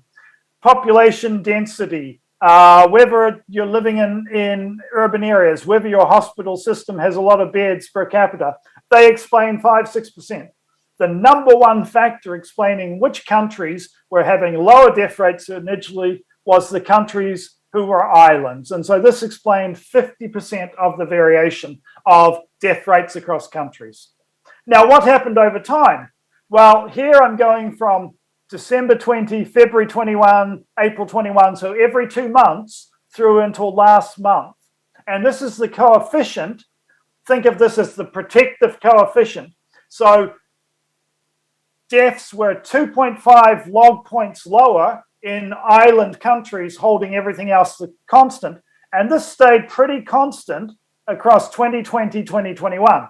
But what's happened in the last several months? Well, now this protective effect is getting down to -1, and it's going to get even smaller than that. So the protection due to isolation is rapidly diminishing. So these island countries are finding that the COVID death tolls are starting to catch up to the other countries, exactly as I showed with New Zealand compared with Sweden. Okay. Yet their response stringency, this is for OECD, these are the countries with land borders. Their average response stringency was in the high 50s in 2020, 2021. It's now come down very sharply. And so essentially the countries that are connected to other countries are greatly reducing their non-pharmaceutical interventions. They're greatly reducing their reliance on lockdowns. The isolated countries, which originally had much less stringent responses because they didn't need to be so stringent because they had the advantage of isolation, are actually now stricter. They've got more restrictive settings than the connected countries. How about all countries, where this time it's the small island developing countries, so the Pacific, the Caribbean, and so forth, versus the rest of the world here? Well, they basically were exactly the same in 2020. Both of them have started to come down, but there's now quite a large gap emerging here. So the small island developing countries now have more restrictive settings than the other countries. Their death rates now are not very far below the non-small island developing countries, whereas previously they were about 60% lower. So again, the protective impact of isolation is getting lower and lower. We can look at these two charts here as difference and differences, and they look like this. So this is essentially the islands versus the rest in the OECD, and compared to 2020, now their settings are 20 points higher on the 100-point scale for restrictions. For the small island developing states, yes, I've got last slide. The last slide's coming up. They are 6 points higher, and so these countries which had some degree of natural protection from isolation are actually now persisting with responses which the rest of the world has found by and large were much less successful than they initially seemed. So let me conclude, right? So disconnected countries initially had a low burden of COVID-19 during 2020, early 2021. It was easier for them to use a keep it out approach because they had no land borders. So all they then needed to do was control arrivals at airports and ports. But in these countries, this geographic advantage was misinterpreted. It was assumed it was being due to the policy choices that were made, such as to using lockdown stringency. And yet we increasingly realize that these lockdowns and mass vaccination, neither of them acted to end the pandemic, and if anything, it made it worse. So what's happening in these disconnected countries is they're now persisting with restrictions which are likely to prolong the difficulties which they have. And so overall, disconnected countries we think of as being, in normal times outside of a pandemic, as being disadvantaged because they don't have the benefits of free exchange, and they don't have the benefits of large markets and so forth. And for a little while, they had a benefit in 2020, 2021 because it was easier to control COVID. But by persisting with these interventions, which by and large have not been efficient at all, they're going to exacerbate their ongoing disadvantages of isolation. And so actually their recoveries we can expect to be very much hampered. And so here are the references for papers related to here. And I thank you very much, and I apologize for the timing issues. I'll stop the sharing here.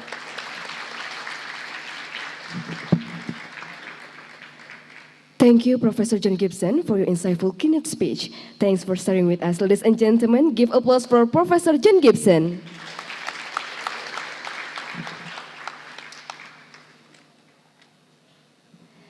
Ladies and gentlemen, the next agenda is parallel session. Please refer to your program book to find the location and schedule of the parallel session. For the further information, please contact the nearest committee. Thank you.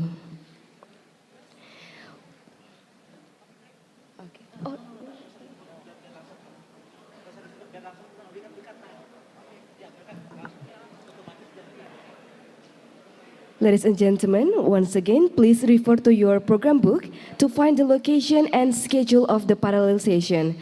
For the further information, please contact the nearest committee. Thank you. Apologize for the delay, but you can Okay. Lagi? We apologize for the delay. We apologize for the delay. But please join the parallel session and refer to your program book to find the location and the schedule.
session yang satu.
Parallel session. Untuk sesi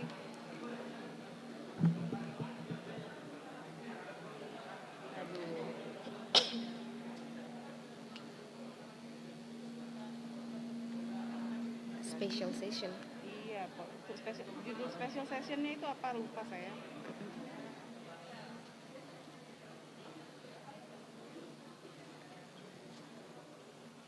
Akan digunakan untuk sesi selanjutnya aja deh bilang gitu. Digunakan untuk sesi selanjutnya. Iya.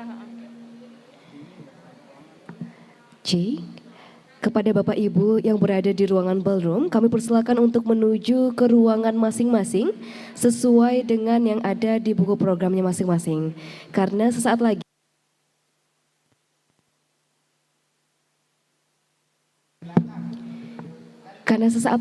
ruangan ini akan digunakan untuk sesi selanjutnya. Kami persilahkan kepada Bapak Ibu yang ingin melanjutkan kepada parallel session di ruangan lain untuk segera menuju ke ruangan masing-masing karena ruangan ini akan digunakan untuk sesi selanjutnya. Terima kasih.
That's,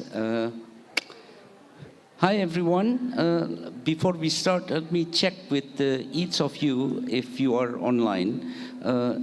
John, Eric John, are you there?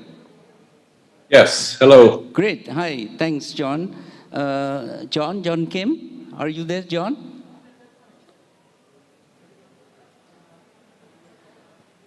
John Kim is not there yet. So while we're waiting for him, Peter, are you there, Peter? Yes, I am. Can you hear me? Good. Yes, I can hear you clearly. Thanks, Peter. Jeff, Yes, I'm here, and John Kim just appeared. Great, great. Thanks, Jeff. And last but not least, Porus, are you there, Porus? Yes, I am. Thank you. Great, thank you. Well, first of all, let me apologize because the earlier session lasted longer than expected. And we are using the main room, actually, which means that we have to wait until all the participants from the previous session leave, because this is a parallel session, okay? And first of all, let me thank you for your kind willingness to participate in this special session.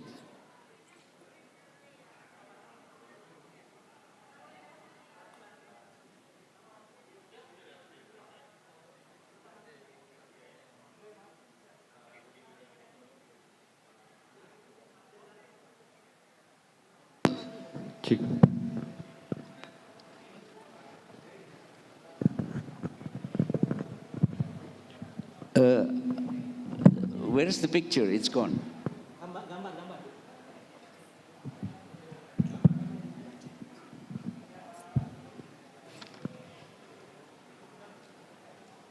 John, nice to see you. How are you? Oh, good to see you all. John. I heard your voice, John. Are you there, John? Yeah, I'm here. Great, great, thank you. I apologize. Apparently, there are some technical difficulties here because I cannot see all of you.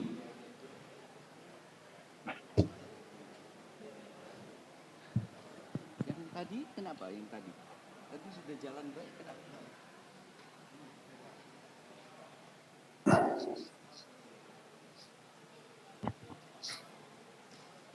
I couldn't connect that, but just started it, or was this already in progress?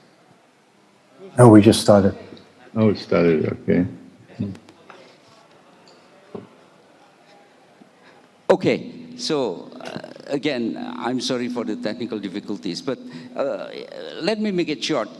We are organizing this to a tribute to our good friend Tatsuhiko Kawashima, and it so happened that at this moment, the Indonesian Regional Science Association is conducting their 17th conference. So I also feel grateful and thanks to the organizer for allowing me to have this special session.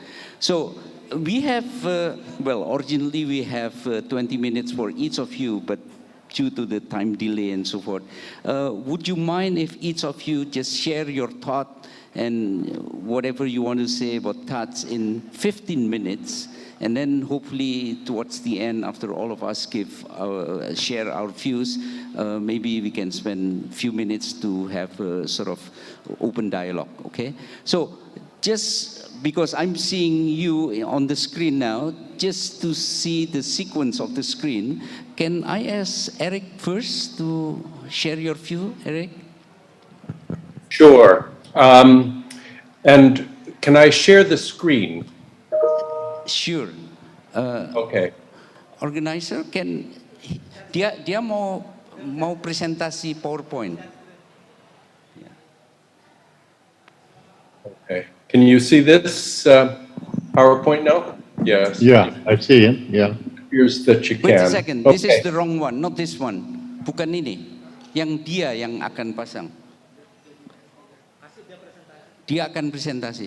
Yes, now you can click the share. Can you see the button share, Eric? Yes, it says I'm sharing, actually. You are. Oh, I can stop share and try again if that didn't work. Unfortunately, I cannot see what you're sharing.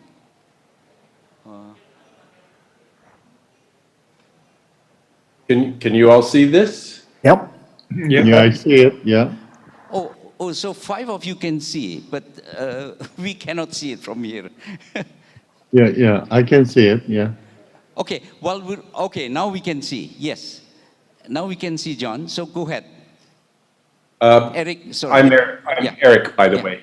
John is there. So, first of all, thank you for this invitation, and thank you, Professor Aziz, for arranging this. Thank you to our hosts. I just say a few words about Professor Kawashima. I knew him primarily through my colleagues Peter Gordon, John Kim, Jeff Hewings, and I felt very privileged on any occasions we had to spend time together. I was always struck by what a beaming personality, Tots as we called him, had, and always seemed so full of light and fun to be with.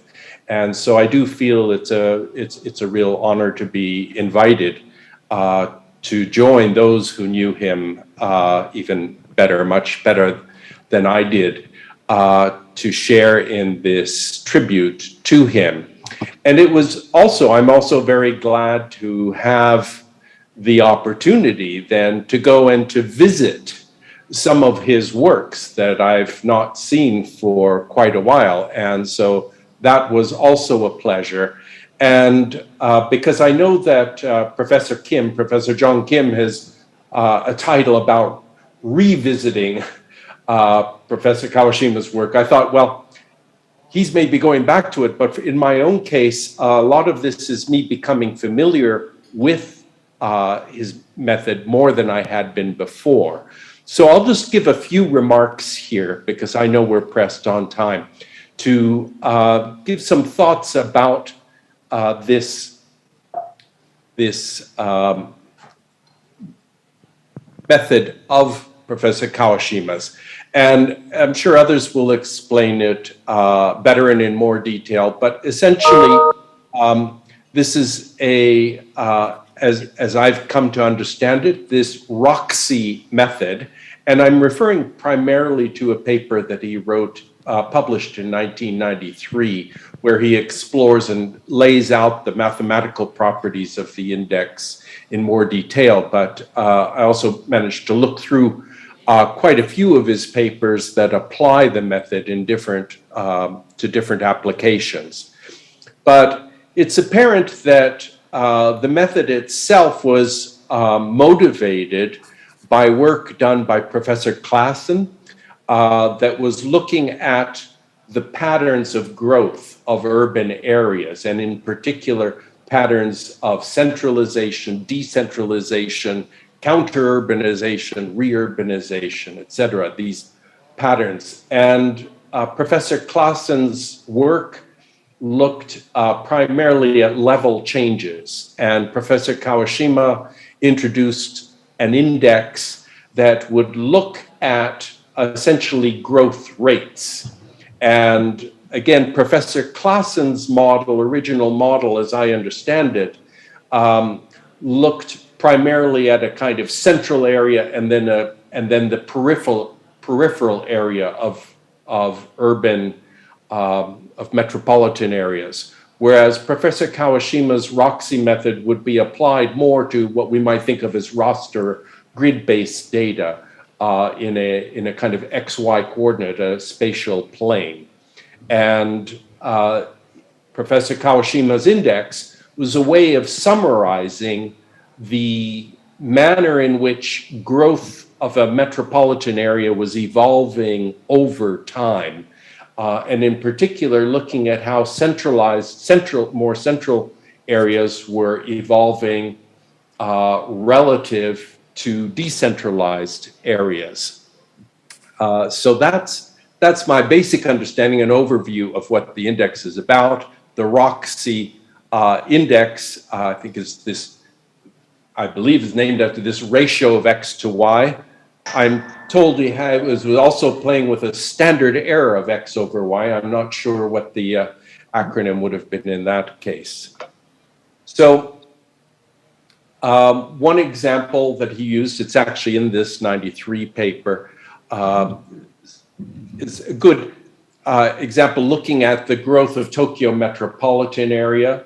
And the ROXY index seems to be inherently well suited to summarizing with a single index sort of the patterns of growth over time.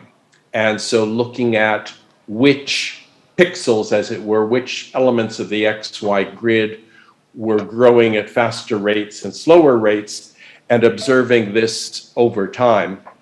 And then by calculating the index and observing its movements over time, we could say something in a summary kind of way about how the place is evolving. And his applications were numerous. As the name Heikkilä, my surname comes from Finland, so I was very interested to look at the paper he did, at least one of his papers, looking at applying similar methods in Finland. Now, as I was thinking about how this ROXY index worked, it strikes me that one thing I was not able to find in any of the papers, which I think would be quite interesting to pursue, is to think about, try to put a kind of more a theoretical frame as well on that index and how it might relate to other models that are typically in use to describe urban areas. And so I think of something like a standard polycentric model where we might have, for example, in the case that I've drawn here, two centers, a typical for each one, there's a kind of negative exponential describing population densities that form around each of these centers and then the way they aggregate. It strikes me that it would be interesting to take a look at something like this standard polycentric kind of formulation, kind of the extension of the Alonso kind of model with this negative exponential, and think about how this might translate into the ROXY index. So if we were to take something like what I've depicted here, and we were just to look at, for example, what happens if alpha 1 and alpha 2, the two kind of poles, were to increase at a steady rate, how would that be reflected in the overall patterns, and how would that be captured by the ROXY index? So I think there are a lot of interesting questions like this that have yet to be explored, and I see this as perhaps some of the continuing legacy of Professor Kawashima. So I'll keep my remarks brief and be happy to join the conversation later. Thank you so much, Eric. I think you did extremely well in terms of the presenting or summarizing what ROXY index that Tats has been so fond of. And for the next one, let me invite John Kim. Are you there, John? Sure. Yeah, I'm here. All right. So Okay, floor let is me yours, share. John. Okay. Can you see my PowerPoint file? Not yet. We see you. How about this? Yes, now we can see that. Okay. Well, since Eric is well explained one of the Tats Kawashima's contribution, I will concentrate on just personal reflection of him for this conference. Maybe on scientific matter of Kawashima will be presented later in some other occasion. So the title I gave it to the conference. Can you hear me? Yes, yes, we can hear you. The conference title I gave it to the conference organizers is Professor Tatsuhiko Kawashima as a Humanist. a personal reflection of him. Starting with his education briefly, 1964, Bachelor of Economy from University of Tokyo, 1966, Master of Economy, PhD in Regional Science from University of Philadelphia, 1971. His topics of interest, research interest lays urbanization process, as we just have seen from Eric, demand analysis, rocks.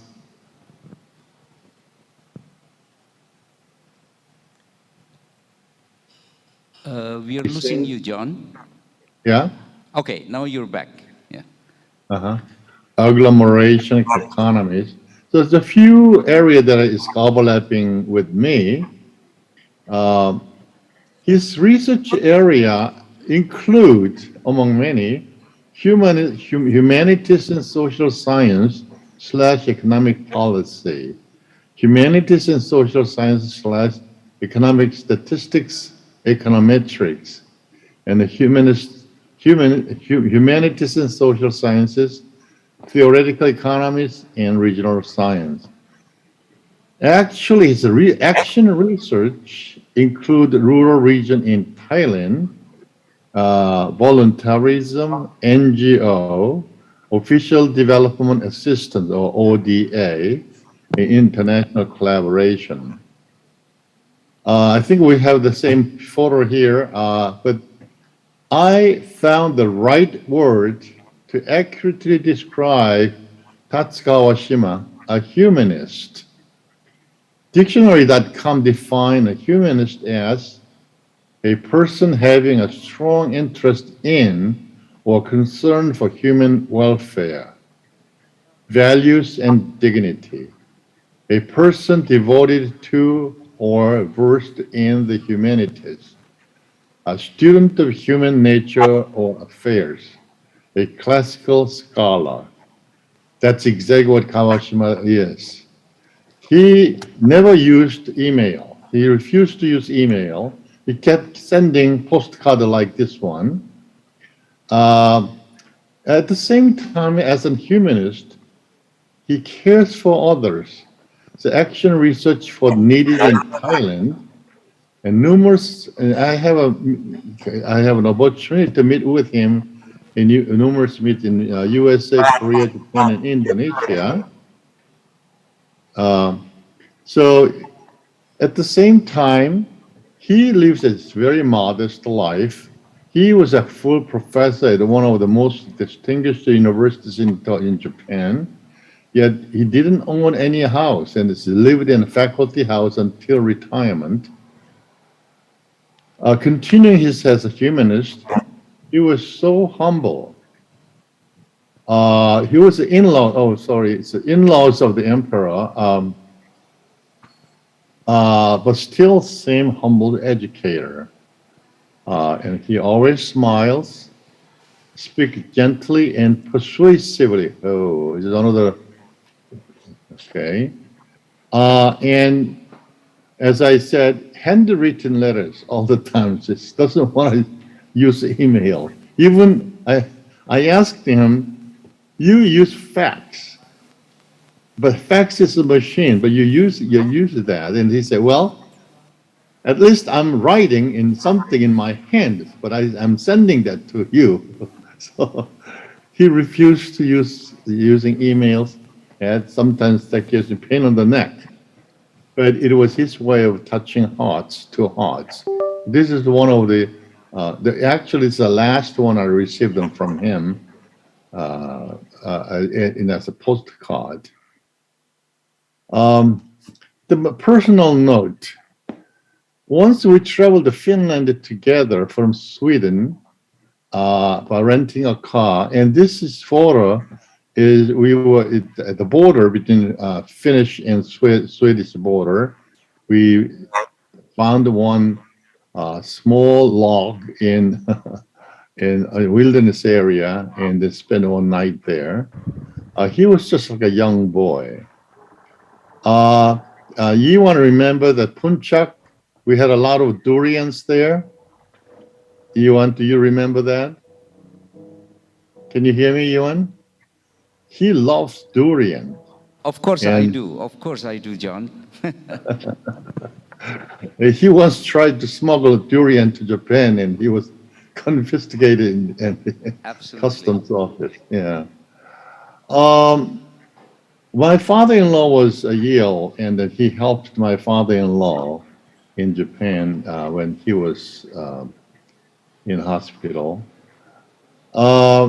In Champaign, when there is one seminar for me, he presented along with his co-author International Volunteer Cooperation Activities of Concova, the grassroots program for the upper underprivileged village in Thailand. So based on those, my personal note, and adding that another to family ties, when Kiko was married to this current now, the crown prince, we got an invitation, and the invitation letter was written, outside was written in gold, I think. I don't know what actually gold was, the gold color. So we was taking a Japan Airlines. When we showed that invitation letter to stewardess, she almost fainted. So once Kiko became the princess of Akishino, formerly known as Kiko, we had some personal connection. When Kiko was interviewed right before, after the engagement, one reporter asked her, what's the reason that you're studying psychology? And she answered that, well, there's one lady in the United States called Dr. Moonja Kim, which is my wife, who inspired me to study psychology. And that was known in the newspaper. And when we met, the empress asked my wife to continue to support Kiko until she received PhD. In fact, she did. It's a long thesis topic. Knowledge, perception, belief, and behavior related to tuberculosis. I studied based on questionnaire surveys with a seminar participant of the National Federation of Community Women's Organization for TB Control and Human College Student. Long thesis title, but she has a PhD in psychology, finally. So I missed him a lot. I missed a warm, very warm, generous, and wonderful human being. He showed us ways we should do more to help other fellow human beings. Thank you.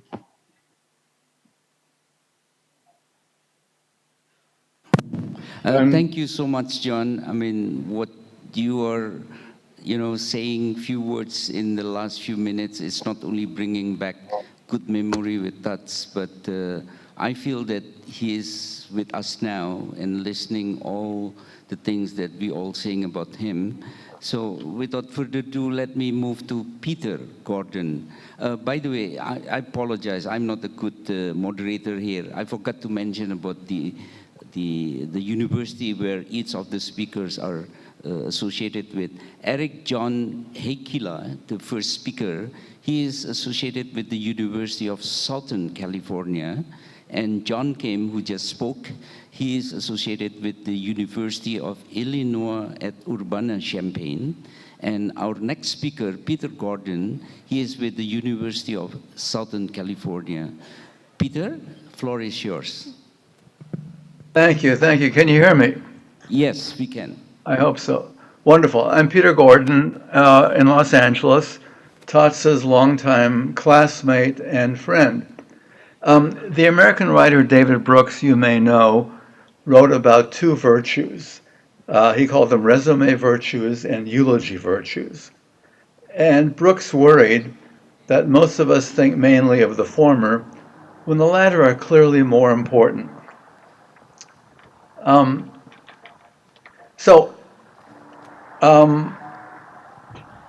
does one leave an impression? How do we leave an impression? Which I think Tots surely did. How do we find meaning? How do we find purpose? What do we live for? These are old questions, as you know. They're also old answers.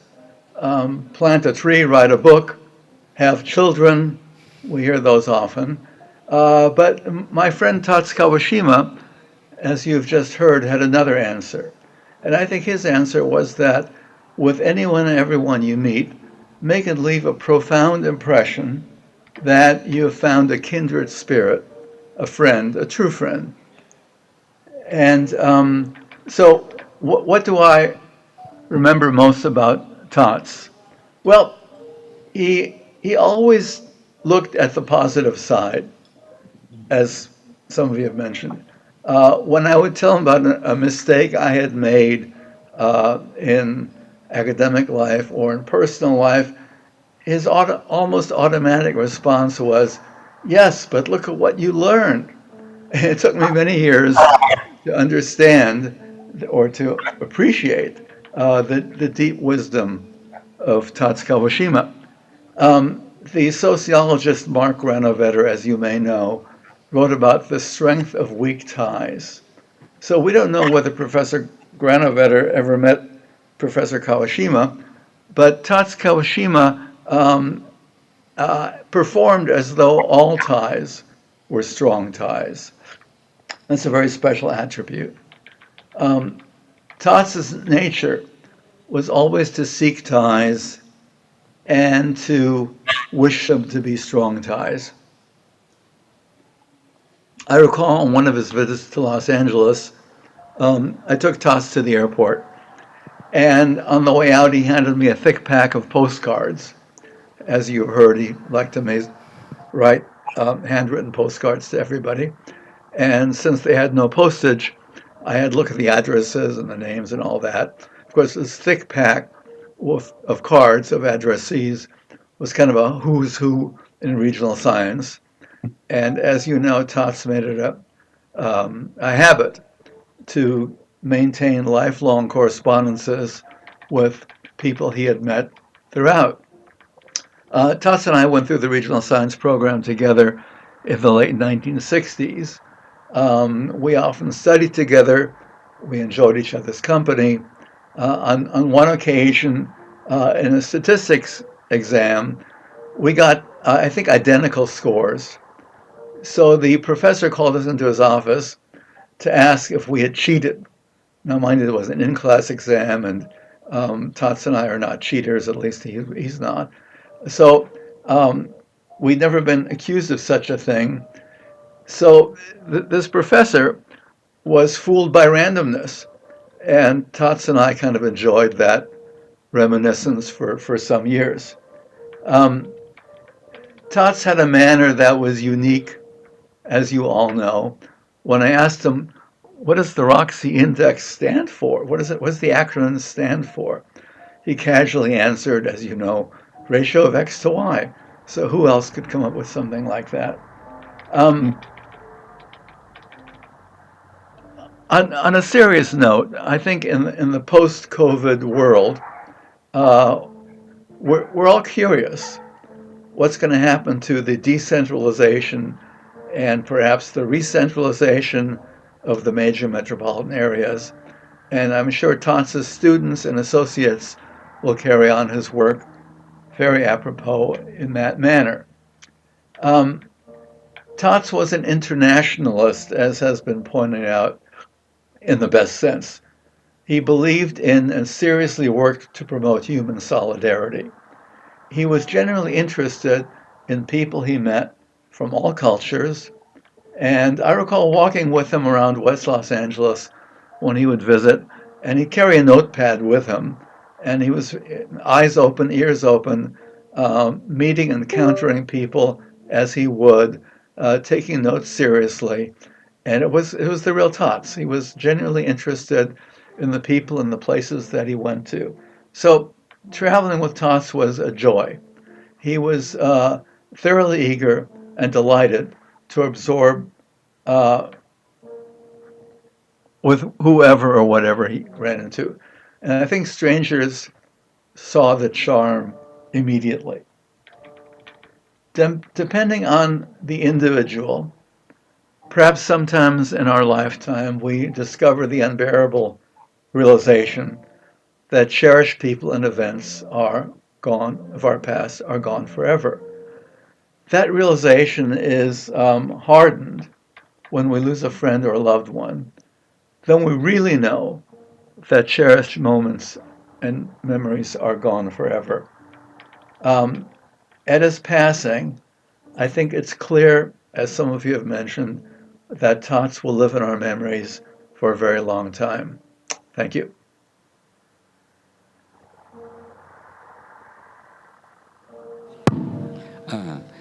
Thank you so much, Peter, for all your kind words, as well as, sort of reflections of who Tuts is. And the next speaker, another good friend of Tuts and good friend of all of us, actually, Jeff Ewing, with the University of Illinois at Urbana-Champaign. Jeff, the floor is yours. Thank you very much. Can you see my screen? Yes, we can, but it will be helpful if you enlarge it. How about that? Yes, that's much better. Okay. Thank you very much. And I think these events are as much for us as they are for Tuts, because I think they provide us with a sense of stopping and thinking. And I think Peter and John, you have presented some very eloquent reflections that very much mirror my feelings about the person. And I still find it really stunning that I was able to have a ride around Japan with what later became Princess Kiko. And what a gracious individual, very much like her father. And I think that sense of grace is what I found very much a characteristic. I always felt that he was happy to see me.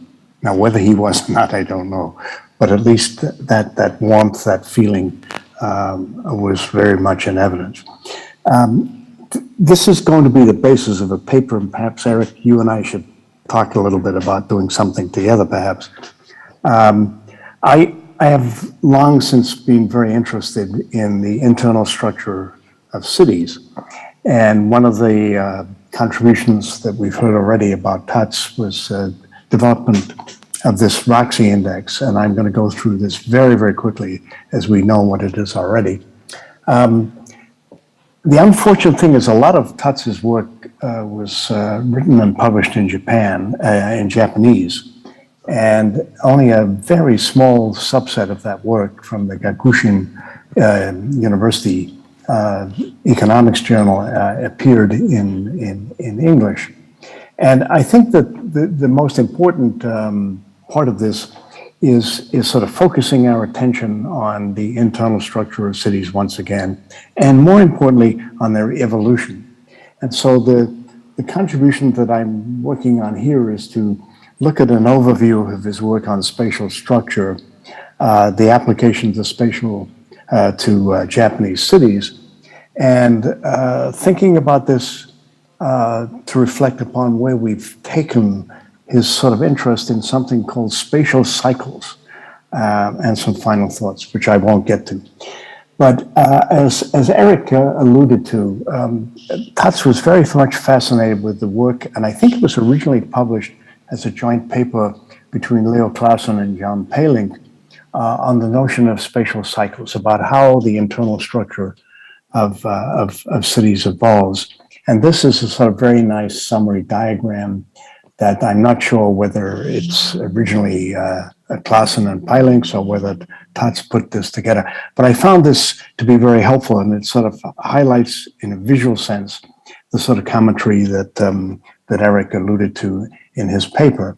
And then here are the sort of stages that he was trying to identify initially with his work on Tokyo, but then he extended that to a number of other Japanese cities. And this sort of ebb and flow of centralization, decentralization, reconstitution, and so forth. All of this, I think, has become very much a current phenomenon. Eric has already described the index, so I can go over that some other time. But I think in thinking about it, there's some unfinished business, and this is what I want to build on. And that is, I think, looking a little bit more at the explanatory basis for these changes in local activity, and particularly the structural changes. And if we think back, there have been a huge literature on this, starting with some of the early versions of Larry Darren type models through to models now which are formally spatial econometric to more general equilibrium approaches. And one model in particular that I have found to be very valuable in this is some work of Alex Anas in his land use model that was based initially on the Chicago region. And more recently, some of our work with John Parr has tried to explore these sequential dynamics in terms of the intra-metro growth by mirroring the concepts of cycling that Claassen and Kawashima had referred to, but thinking about this over different times. And in our initial work, we were thinking about how this might evolve in terms of the structure in the course of an annual event, as opposed to thinking about this over multiple time periods. And so the sort of structure that Parr and I developed sort of looks at the different sets of flows, goods and services, people. They earn income, they take the flows back to their households, and then they use that to go on journeys to shop and to have leisure activities. All of these have a different spatial impact. And what they do is change the internal dynamics, making some places more attractive at a compromise to other individuals. And so our work has looked at these flows without linking it to the sort of structural properties that Kawashima had proposed. And I think that's a real opportunity for some further work. More recently, we've tried to look at this in terms of how the behaviors, the different behaviors of these grids, as Eric had referred to them. In our case, we looked at 290 communities in the metro region, and we were particularly intrigued by the degree to which some administrative restrictions, particularly land use restrictions, might affect the viability and the efficiency of the whole. And so there was a sort of complex hierarchical set of dynamics here that we were trying to capture with a model which I don't have time to explain now, but essentially looks at taking national macro forecasts, developing a region-wide, Chicago metro region-wide, going down to the 280, 90 communities, and finally down to 30 meter square land uses, and building interactions, not in a strict hierarchical sense where the flows only go one way, but having flows go back. And what we found is when we did this, we found that our macro forecasts could not be realized in terms of population because of these land use restrictions. And I think that were Tats and I to have a conversation right now, I think he would be very excited to see the potential for some of his earlier work in realizing some, I think, important policy implications for the continuum of this exploration of the internal structure. So basically, to conclude, Claassen opened the door, but Kawashima provided some directions. And I think his subsequent evolution of his work has brought us much closer to understanding the internal dynamics of metro areas.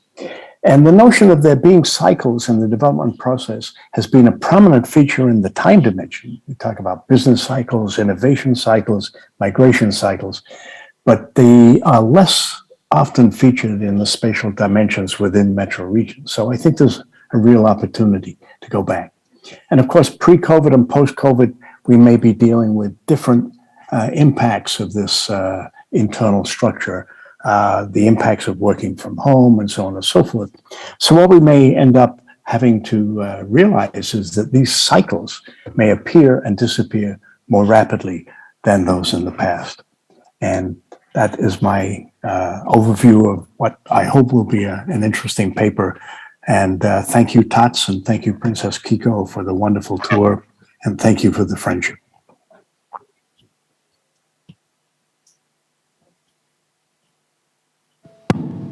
Thank you so much, Jeff, and especially thanks for, your effort to sort of quote-unquote update what Tats has been doing by sort of including the period of this dreadful pandemic. And we know that he has gone through also this pandemic before he left all of us last year, actually. So I wish you luck for the paper, and it will be very nice if you can share your paper with all of us here. So the next and last speaker for this session is another dear friend, very dear friend of Tats, and who is also my very dear friend. Not only friend, he is also my mentor, actually. He was with the Cornell University, but now he is with the University of New Mexico. Porus Olpatwala. Porus, the floor is yours.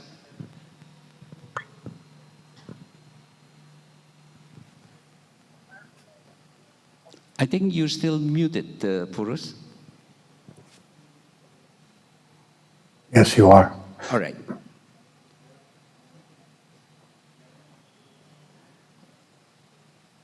Porus, can you hear me?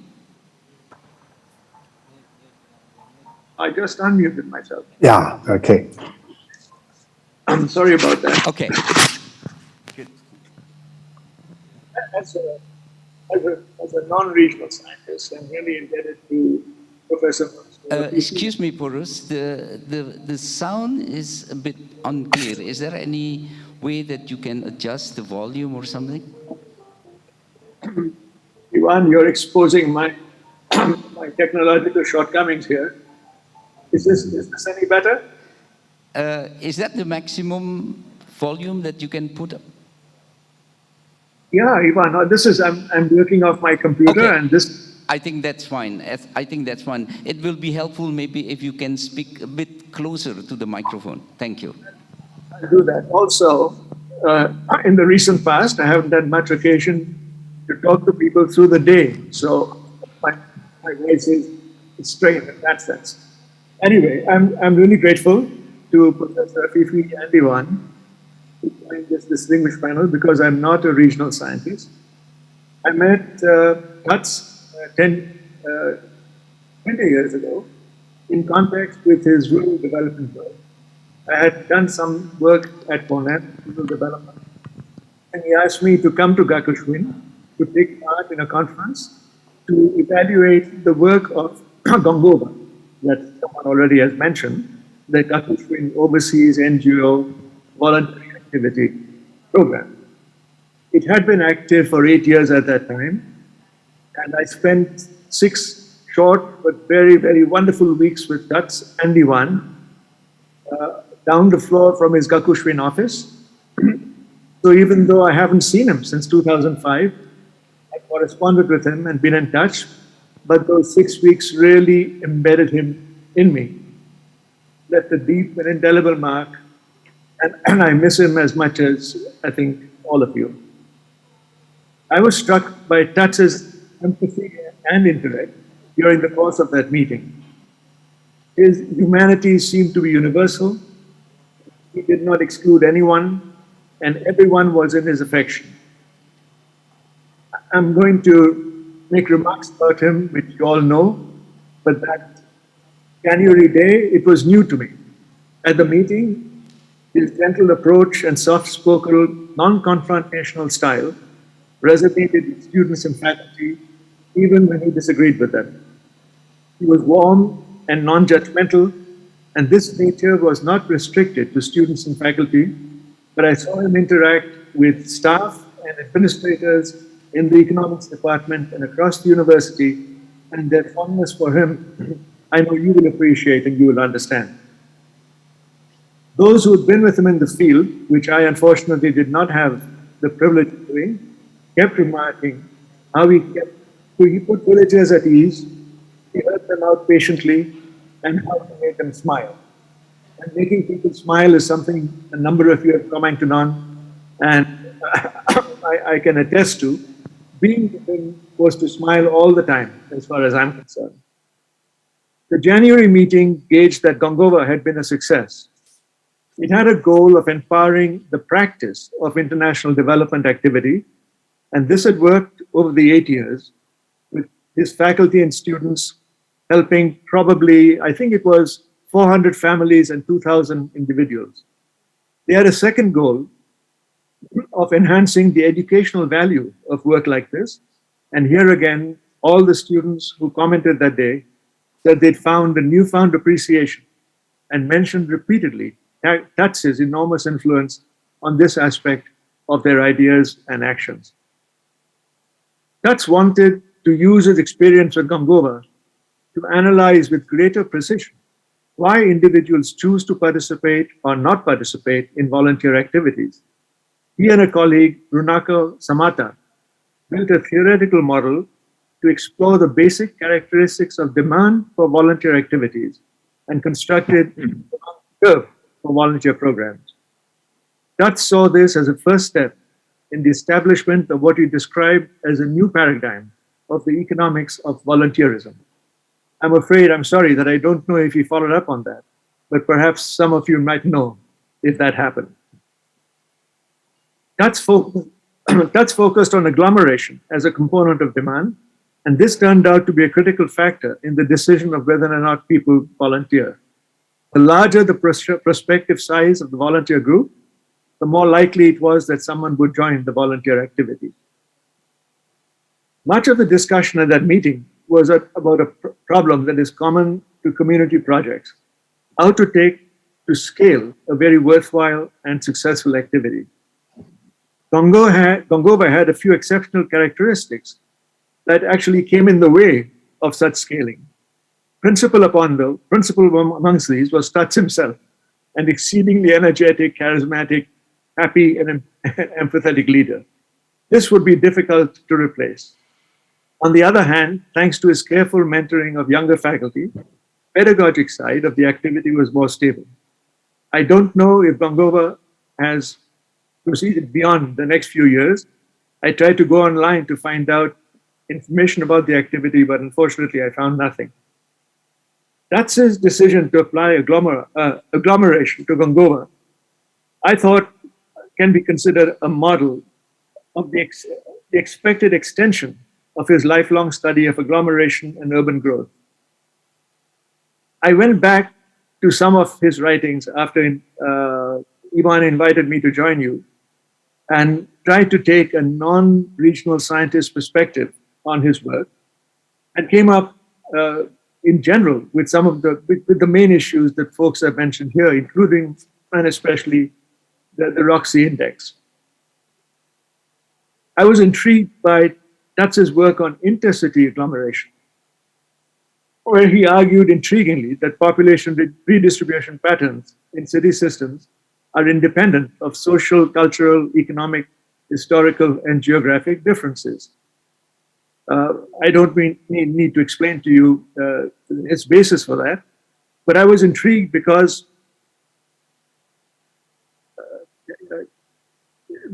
actually he presaged by 10 years the work that I subsequently found at the Santa Fe Institute, which you probably know, of Professors Betancourt and others, on the issue of urban scaling.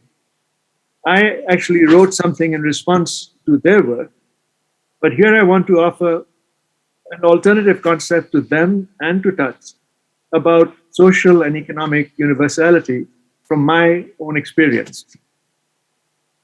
I think I know the results in these studies are generic, but only across cities, but only to the extent that their quote-unquote universality is limited to the social and economic parameters of a single form of human existence, in our case, that of capital.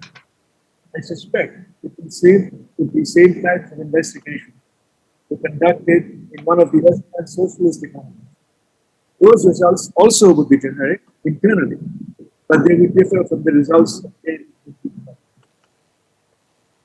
Anyway, looking through Katz's work, I have spent time and again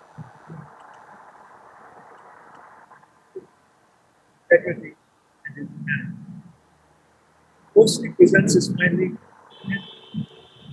almost as if he were reserving for himself the privilege of finding himself.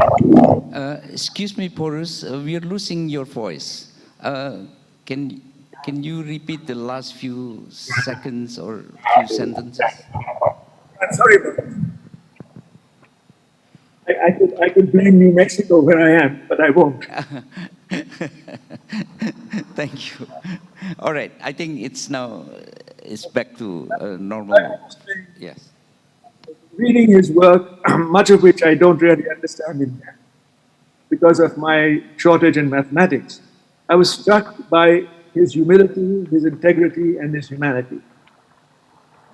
Compared to many, he mostly presents his writings in tentative terms, as if he were reserving for himself the privilege of criticizing himself. His integrity also is obvious in many contexts, and is particularly notable in the way he takes pains to discuss potential shortcomings of his own works. I'm thinking in particular of the last paragraph of a 1975 European Regional Science Association paper, where he deals meticulously and points out 10 essential criticisms of the paper he and coincidentally Ivan had written. Possibly and most uncommonly is his humanity, whether working in the field in less developed areas or building mathematical models, that's always emphasized and prioritized the human dimension. How uncommon is that? In his 1997 chapter on spatial cycles, Professors Kawashima and Aziz make reference to some of Shakespeare's plays. I would like to end my homage to Tuts by quoting a tribute from another of his plays. Shakespeare wrote in Julius Caesar, this time about Brutus. His life was gentle, and the elements so mixed in him that nature might stand up and say to all the world, this was a man. And that was just what Tuts was. Thank you. Thank you so much, Porus, and I particularly thank you for bringing up the Gongofa, which is the sort of NGO, semi-academic kind of an undertaking that Tuts initiated at his university in Gakushuin in Tokyo. And on the implicit question that you raise, whether or not the Gongofa will continue after the passing of Tuts, the other day, the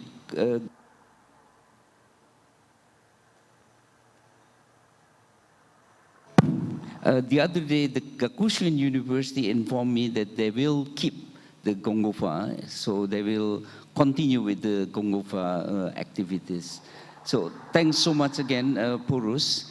And let me now spend a few minutes to show some pictures. I don't have any charts or graph or anything, but show you some pictures. And in particular, since this conference is held in Indonesia, and I'm sure all of you know that Tuts has been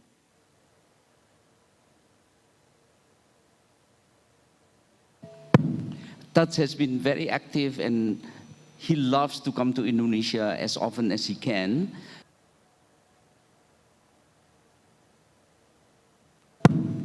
So let me share with you some of the photos that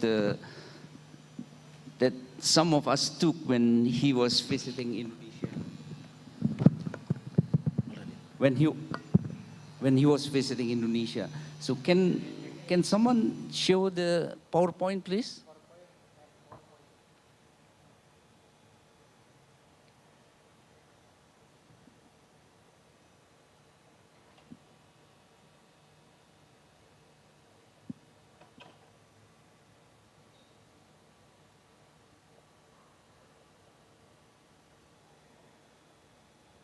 while we're waiting here, let me just mention, this conference, the IRSA conference, is held in an island which is called Lombok.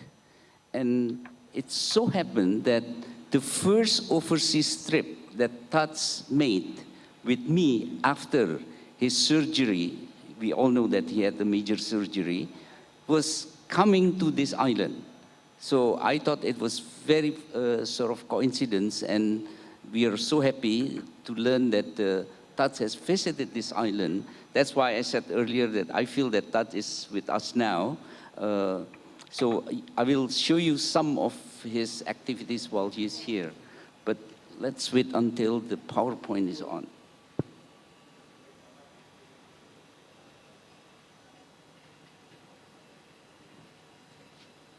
Yeah. Can you enlarge the PowerPoint? Yes. Okay. Can all of you see this? 5 of you in the US, can you? Yes. All? Okay, great. Mo, can you share screen? Yeah, can you enlarge the screen? Yes. Is this better? Yes. All right. Okay. So as I said, I just collected, because I have tons of pictures of Tats or photographs of Tats while he was visiting Indonesia, so I have to select only a few of them. Next, please. So this is the visit that Tats and I made in Papua. For those who are not familiar, Papua is the most eastern island of Indonesia. And while we are doing the survey for our research on decentralization, he always spent more time than all of us, expected. And the time that he spent is always talking with the local people, especially the children. So this is just one example of the photograph that we took while he was, I think this was outside Jayapura. Next, please. Next, please. Okay. This one was taken in Biak. Biak was one of the islands during the war when the Japanese army invaded Indonesia. They all used this island for all kinds of activities, and Tats insisted that he wanted to see all the remnants from the war, and indeed, he came to the caves, he came to the forests where you can still find some of the Japanese army's equipments and so forth. So this is, to me, is an indication his passions about history, his passion about observing anything in the past. And somehow he can relate whatever that in the past had occurred with the current situation. Next, please. This starts with the indigenous people in Papua. As I said earlier, he loves to meet the local people, especially with the indigenous people. He loved to meet anybody that he encountered, even during the survey. So I remember we planned to stay only for a week, but then we had to extend our stay, just because Tats wants to speak and, interact in person with all these local people. Next, please. This is just to show how Tats love to mingle with the children. And these are the children in Wamena. Wamena is the central part of Papua. So when we were doing the survey on decentralization in Papua, while I was talking with the leader of the tribes, as you can see in that picture, Tats was always trying to be with the children, with the other people, which actually it's unrelated directly with our research. But it turns out, at the end, I can report to you, it turns out that all the inputs that he got from his conversation with the local people becomes one of the most important messages from the report. Next, please. He loved sketching. I think John showed some of the example of the sketch that he made. And in fact, all of us, I'm sure, 5 of us was receiving his sketch during either New Year's or other special occasion. Next, please. He loved photographing. So this was taken in Bromo. Bromo is a mountainous area in East Java. And this picture was taken just after his surgery, actually. So this was about 2018. 2018 is correct, yes. Next, please. Of course, he loved napping. So this was right in the middle of the Bromo, because Bromo has a sand, sort of huge area of sand, and he admired the enormous size of the sand, and he fell asleep there, and one of my assistants took this picture.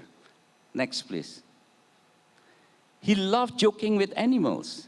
Now, this picture was taken in Palu. Palu is a city in Sulawesi. Sulawesi is one of the main islands in the north part of Java. So again, he accompanied me everywhere, and this picture was taken while we were in Palu. Next. And of course, as John mentioned earlier, he loved durian. And this picture on the left was taken here in Mataram, where the IRSA is taking place now. So this is the area that, as I mentioned earlier, one of the areas that he visited after the major surgery that he had. And of course, all of us know that he loves swimming. So that picture was taken, in fact, I took that picture. Now I remember, I took that picture. He was swimming in the Sengingi Island. And I was so worried because he just came out from the surgery. So I immediately called Kasuyo, his wife, whether it is okay for Tats under his health condition to go to swim. And as you can see, this is swimming in the ocean, not in the swimming pool. And to my surprise, Kasuyo's reply is that, Iwan, his doctor told me that whatever Tats wants, let him do it. So I couldn't say anything, so I let Tats do that. And as you can see in the picture, he jumped into the Sengingi ocean. By the way, Sengingi is a beach in this city where we are now conducting the IRSA conference. Next, please. All of this happened while he had some health problems.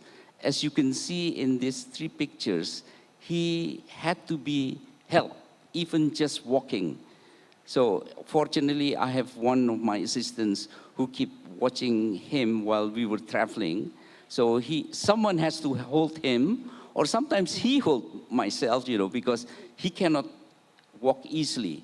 And as you can see in this picture, even with his frail condition, he's still insisting that he needs to go anywhere. Now, the picture on the right side, that's an interesting picture, because that is taken place in one of the villages in Mataram. Mataram is the region where we are now, okay, where the IRSA conference is held. And the place, the village name is Banyu Mulek. As a matter of fact, tomorrow, I and my team will go to visit that Banyu Mulek again. But when we told Tats that we are going to go to the village, under his frail health condition, he insisted that he wants to join. And that picture is shown how he was, joining the interview with all these women, the members of the cooperatives, in running the cooperatives, and how all these women is able to conduct activities that help the welfare, to raise the welfare of the local people in Banyu Mulek. Okay? So, just to give you an idea, who is Tats? And he believes so much, and I guess this is relevant for the conference here in IRSA. He believes so much that in any regional development process, the most important component is the people. It's not about the regional GDP, it's not about regional export, but the people. And all the work that Tats has been doing, including the Roxy Index that all of us has been discussing, behind all that, he always remembered about the people. Next, please. I guess this is the last chart. So that picture that you saw there, that was the last pictures that I met Tats in person. And that was taken just over the year before he left us. So I think to join all of you, 5 of you, I am very grateful and I'm very honored to have the experience and a chance to meet a wonderful human being like Tats Kawashima. And with that, let me once again thanks to all of you, and I hope we can meet again. And I know John is organizing another similar kind of session to honor Tats in the next Regional Science Conference. Once again, thank you very much. And let me also thank the organizer of the IRSA, and the head of it is sitting behind me here, actually. So thank you for allowing to have this special session to honor Tatsuhiko Kawashima. Thank you very much. Thank you, Yuan. Thank you. Thank you. Thank you, Yuan. Thank you, Yuan. Thank you, bye. Thanks, everyone. Hey, thank you, everybody. Thank Jeff, you. Peter, Eric, and Paul. Thank you, everyone. This is the end of this session, and we now continue to lunch break. You can take lunch here in this rooftop restaurant, and also in downstairs in the restaurant in level 1, and also there is available in Sea View restaurant next to the road, but only 40 packs there. 60 here, and the others is in the level 1. You can choose. And after that, we should continue on time at 1 o'clock in each session, each room. Nggak boleh di sini ya, ini mau di set up roomnya, maaf. Ada tempat-tempat lain yang bisa dipakai, karena ini room mau dibuka partisinya.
As of this morning, there have been 571 cases confirmed by the Chinese government, and 17 people are reported to have died of this new strain of respiratory illness. Pandemi COVID-19 memberikan pelajaran yang sangat berharga bagi kita.